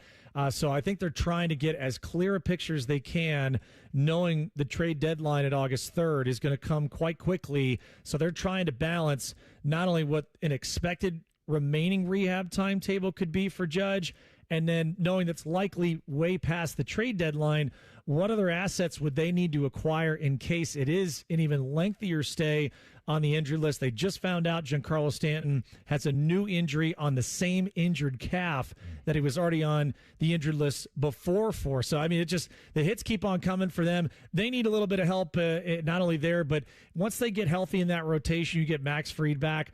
I think they'll be shopping for some offense, probably a corner infielder at third, potentially some catching reinforcement offensively. So anxious to see what Brian Cashman does here in the next 3 weeks. Hunter Goodman, it would be a dream for them. Oh, boy. Man, oh, yes, it would. J-Lou, we appreciate you as always, my man. Have a great weekend, and we will talk to you next week. Thanks, brother. Appreciate you. Thank you. We'll hit the finish line of the show next. We'll tell the truth with Rothman and Ice right here on The Fan. We used to have a billboard with our host's face on it, but only ugly people work here now. You mama say you ugly, hey! The Fan, Ohio's sports destination. Iconic summer moments deserve an iconic drink. Reach for Mountain Dew, an American original. From its beginnings in the foothills of Tennessee to your biggest summer yet. The refreshing citrus kick of Mountain Dew is the perfect companion to your American summer adventures. Enjoy the refreshing citrus kick of Mountain Dew. Tasting great since '48. Look for Mountain Dew in stores near you at mountaindew.com. That's mountaindew.com. Hey, it's Austin Ward. Listen to The Beat with Austin and Byrne, now powered by the Waterworks and Header Heating, Cooling, and Plumbing. Get the latest Buckeye news, insights, and unbeatable analysis every day. Don't miss a moment. Stream The Beat with Austin and Byrne, sponsored by the Waterworks and Header Heating, Cooling, and Plumbing. Hi, I'm Dr. Kandula, founder of Advent. We know that when you breathe well, you live better. Just ask our patient Andy. As long as I can remember, I've had issues breathing through my nose. Since starting this journey and having this procedure done, day-to-day life has just gotten better. I'm able to do all the things that I want to do without having to think about breathing. I breathe through my nose. I sleep through the night. I don't wake up with headaches. Advent can deliver long-term results in about 20 minutes with simple in-office procedures. We diagnose and treat the root cause of nasal congestion, sinus pressure, sleep apnea, snoring, and allergies. 96% of patients with severe nasal breathing issues report improvement, and most major insurance plans are accepted. Best advice I can give anybody that has sinus, sleep issues, just get it checked out. Go in and have someone take a look at it. It's 100% worth it. With Bet365 Early Payout, you win even if they lose. Get paid out instantly when your team goes up big, even if they blow the lead later. Bet365. Winning is everything. Gambling problem? Call 1-800-MY-RESET. 21 plus only. Must be physically located in Ohio. When you first saw her, she was out walking her dog. You didn't notice her at first. But when you finally did, it was too late. Because at that moment, you were speeding. She was out walking her dog and only had a second to let go of the leash.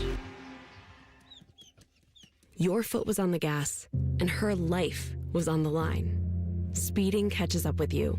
Paid for by NHTSA. Scotty Vegas here, and my new Bronco from Krieger Ford might go down as one of my best purchases of all time. I love it. The family loves it. I decided to get my wife's car some much-needed service. Krieger Ford conveniently picked up her car. I was prepared to spend a ton on repairs. Nope. They walked me through the problems, and it was fixed and brought back to our driveway in a day. Plus, saved me some money for some summertime parlays. The Krieger Ford experience is awesome. See for yourself at KriegerFord.com. Insurance companies often have a basic strategy: delay, deny, defend. Some try to grind you down, but they have another tremendous weapon, a software called Colossus. They know which attorneys are great and which are not so great. They know who is likely to take the last offer and who will take them by their scalp, kicking and screaming to trial. They know that they have to pay some firms early and fairly. I'm John Morgan of Morgan & Morgan. The insurance companies have done their homework. Before you hire a lawyer for your injury case, do yours. Visit forthepeople.com and see our settlements and verdicts for cases like yours. We became the largest injury firm in the world for a reason. When you hire the wrong firm, you may be beat before you start. All law firms are not the same. Morgan & Morgan, forthepeople.com. Morgan & Morgan, Ohio office located at 600 Vine Street, Cincinnati. Prior results do not guarantee a similar outcome. Think you know Buckeye football? These two say, hold my beer. The Beat with Austin and Berm. Sponsored by the Waterworks. Daily on the Fan's YouTube and wherever you get your podcasts. Your home of the Buckeyes, The Fan. The Fan Guest Hotline is sponsored by Airflow Heating and Cooling and Bryant, doing whatever it takes to keep you and your home comfortable. The Fan. Tell the truth with Rothman Ice. Sponsored by McDaniel GM Superstore. Driving excellence since 1916. Chevrolet. Together, let's drive. All right, TLC, take us to the crib, brother. We got cooked up and tell the truth. All right, there's something that we did not get to yesterday. We did not get to it today, which means that time's running out, and there's no way I'm ending this week without addressing this topic. So, this is kind of a little bit under the radar NBA news, but the Miami Heat had a signing recently of a fella who maybe people around here have heard of because he played at Michigan, Tim Hardaway Jr. I believe he was on one of the teams with Trey Burke, so they had a very successful Michigan team, had some success in the NCAA tournament. So Tim Hardaway Jr. still kicking, one of those guys, kind of a journeyman, but hey, man, you hung around the league this long, that's a solid career. Good shooter. Good three-point shooter, yeah. And so he's made his way down to Miami. And so Tim Hardaway Jr. Was interested in wearing the number 10 because I believe he's worn that at various stops in his career. However, number 10 is retired by the Miami Heat because of Tim Hardaway Sr. Mm-hmm. And so there was questions about, well, is Sr. going to allow Jr. to unretire his jersey? And so Tim Hardaway Sr. went on one of the radio stations down there, WQAM in Miami, and was asked this question by Channing Crowder. So this was the initial response of, is Sr. going to unretire his own jersey number for Jr.? And Tim, I'm not saying do it for some kid out of Wyoming or Kentucky, but you got to let your namesake wear 10, bro. Like I heard you say you never going to do it. Let him wear 10, man. That would be so beautiful. That would be, but I'm not. Why not? You love your kids unconditionally, and my legacy is my legacy, and he's doing it his way. Even though he likes to wear 10, he loves to wear 10, but that is not coming down from the rafters. And I can't, that's tough to do. That is tough to do. And when it's up there, you want to stay up there, and you don't want nobody to touch it. And, I love him. I love him to death. I'm happy for him. I'm living a life again, watching him play. He's been to 3 places I'd never been, a Final Four, a championship. Now he's going to his hometown team. I never done that. And so I'm happy that he's doing it. But no, he can't wear number 10. Is there anything he could give you? Like if you had these demands or you wanted something that maybe he's never got you as a gift, is there anything he could do for you to say, yeah, you know what, son, you could have 10? No. Well, apparently there was something that could be done. You could have social media bully your dad into eventually allowing you to wear number 10. So Tim Hardaway Sr., you heard it there, initially in his stance of, my son's not unretiring my jersey. Mm-hmm.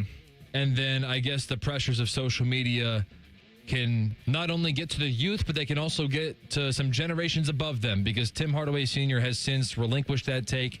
He will be allowing his son to wear number 10 because social media bullied him into it. I wish he would have just stayed 10 toes down on his original That would be crazy, take. though. He would have got so much flack. Oh, but who cares, man? Like, I would have loved. That's my work. I put it. You see that up there? You see that senior right there? That's me, son. He said it. He said, my legacy is my legacy. That's what I wish he would have stayed there. He named his son Tim Senior. Wait, 3, 2, 1. Tim Jr. Yes. And Chris in the chat was like, good pops wants his son to be his own kid. They have the same name, so we can end it there. Like, that's not it. Isn't the whole point of the legacy for like the people that follow you and your family? Like, the legacy's not for you. You die, right? The legacy lives, you're gone. So it's for everybody else, right? I think in the normal world, yes. In the sports world, this is a little different. It's your kid. It's a little different for me. I get it. Listen, I'm not blessed enough to have my number retired anywhere. So this is not a conversation that I can comprehend. Not even at high school? Hey, I'm in the little thing, but I don't think they're What number did you rock in high school? I wore 18. Okay. I was 40 in basketball. So James gets to high school and he says, Pops, I need that 18. You can wear whatever number you want, kid. Listen, you want to wear that terrible number for a linebacker, edge rusher, whatever you're going to be, wear it. You want to wear a terrible-ass 37, that's on you. Wear that terrible number. But it doesn't compute to me. Oh, man. So he'll be out there officially, you're saying, TLC, in number 10 this year out there with Giannis. Yes. Tim Hardaway Jr. Okay. Yes. Okay. I do not know what number Thanasis will be wearing. Thanasis will not be wearing any numbers. Thanasis there's levels for the team I've created called First Team All Ski Mask. Okay? Thanasis is one of the last men on the roster because he's not making a bunch of money, but he's robbing the NBA of some checks. People were so mad about Bronny. And everybody, like, if you have that conversation without mentioning Thanasis being a thing, he doesn't do anything. Have you seen his highlights? Of him being the hype man on the bench? No, of him in games. It's like watching the Three Stooges. Now we gotta. I'm being serious. Now we gotta look up the numbers. Thanasis Antetokounmpo. Oh my gosh. So Thanasis Antetokounmpo has been in the league since 2015. Come on. Looks like he was drafted by the Knicks. Actually, he was with the Knicks for a few years. Got to Milwaukee in 2019. He started 11 games in his career. He's averaged 7 minutes a game, and he is averaging in his career 2 points a night. And he's still getting jobs every year. The highlights are hilarious. Because his brother is Giannis. It's insane. It's crazy. Absolutely insane. Good for him. Good for him because he's probably making vet minimum, so a couple $1 million a year to do nothing. Look at this man's career earnings so I can get pissed off. Yeah, please look that up because I would love to know how much money he's made. Maybe he's making too much money in my mind. Maybe he's not even getting the vet minimum. But either way, he shows up, he warms up, and you're done for the day. That's your job. And you watch your brother just go crazy out there on the court. What's the money looking like? I'm trying to find it still. Give me a sec. We got to lock in on the financials. I'm bad with the tech. I can fill the air with random drops. What, you got a sex addiction? You got a problem with sex? You addicted to sex? You got a sex addiction? You got a problem? You die. He just I think I do deserve more than 11 years. He's quick with it. How about $9.1 million? Unbelievable. For 2 points a night. Unbelievable. And he's probably not paying for much dinners and stuff because his brother's probably picking up the tab. So, yeah, man. Living good. Good living if you can get it. Be the brother of a superstar. I am so angry right now. Be the brother of a superstar. I'm going to think about this all weekend. All right, this is a quick one. This is just a yes or no. No explanations. Do you believe in fortune telling and palm reading? No. All right, well, there you have it. No. And, do you? No, but there's still He's going to say fortune telling, yes, palm reading, no. No. No, I don't believe in them. However, I would still really want to hear particular answers. I think that's I'm fair. looking at a half-empty bottle of Cavatier, which means that we are just about out of time. JP, it's been a great week, man. Appreciate you. Had some fun. Kicking it with us, TLC. Great week as well. Thanks to Zeke and Rhyme Time for filling in throughout the week. Folks, we love you. Have a great weekend. Common Man and Timmy will take you to 6 o'clock. It is a Go to Jail Friday, so do not move. We're Rothman and Ice right here on The Fan. Wake up with the Fan. Eat lunch with the Fan. Go to bed with the Fan. Dream about the Fan. Then change your sheets. Gross. Ew, you guys are gross, but stick around.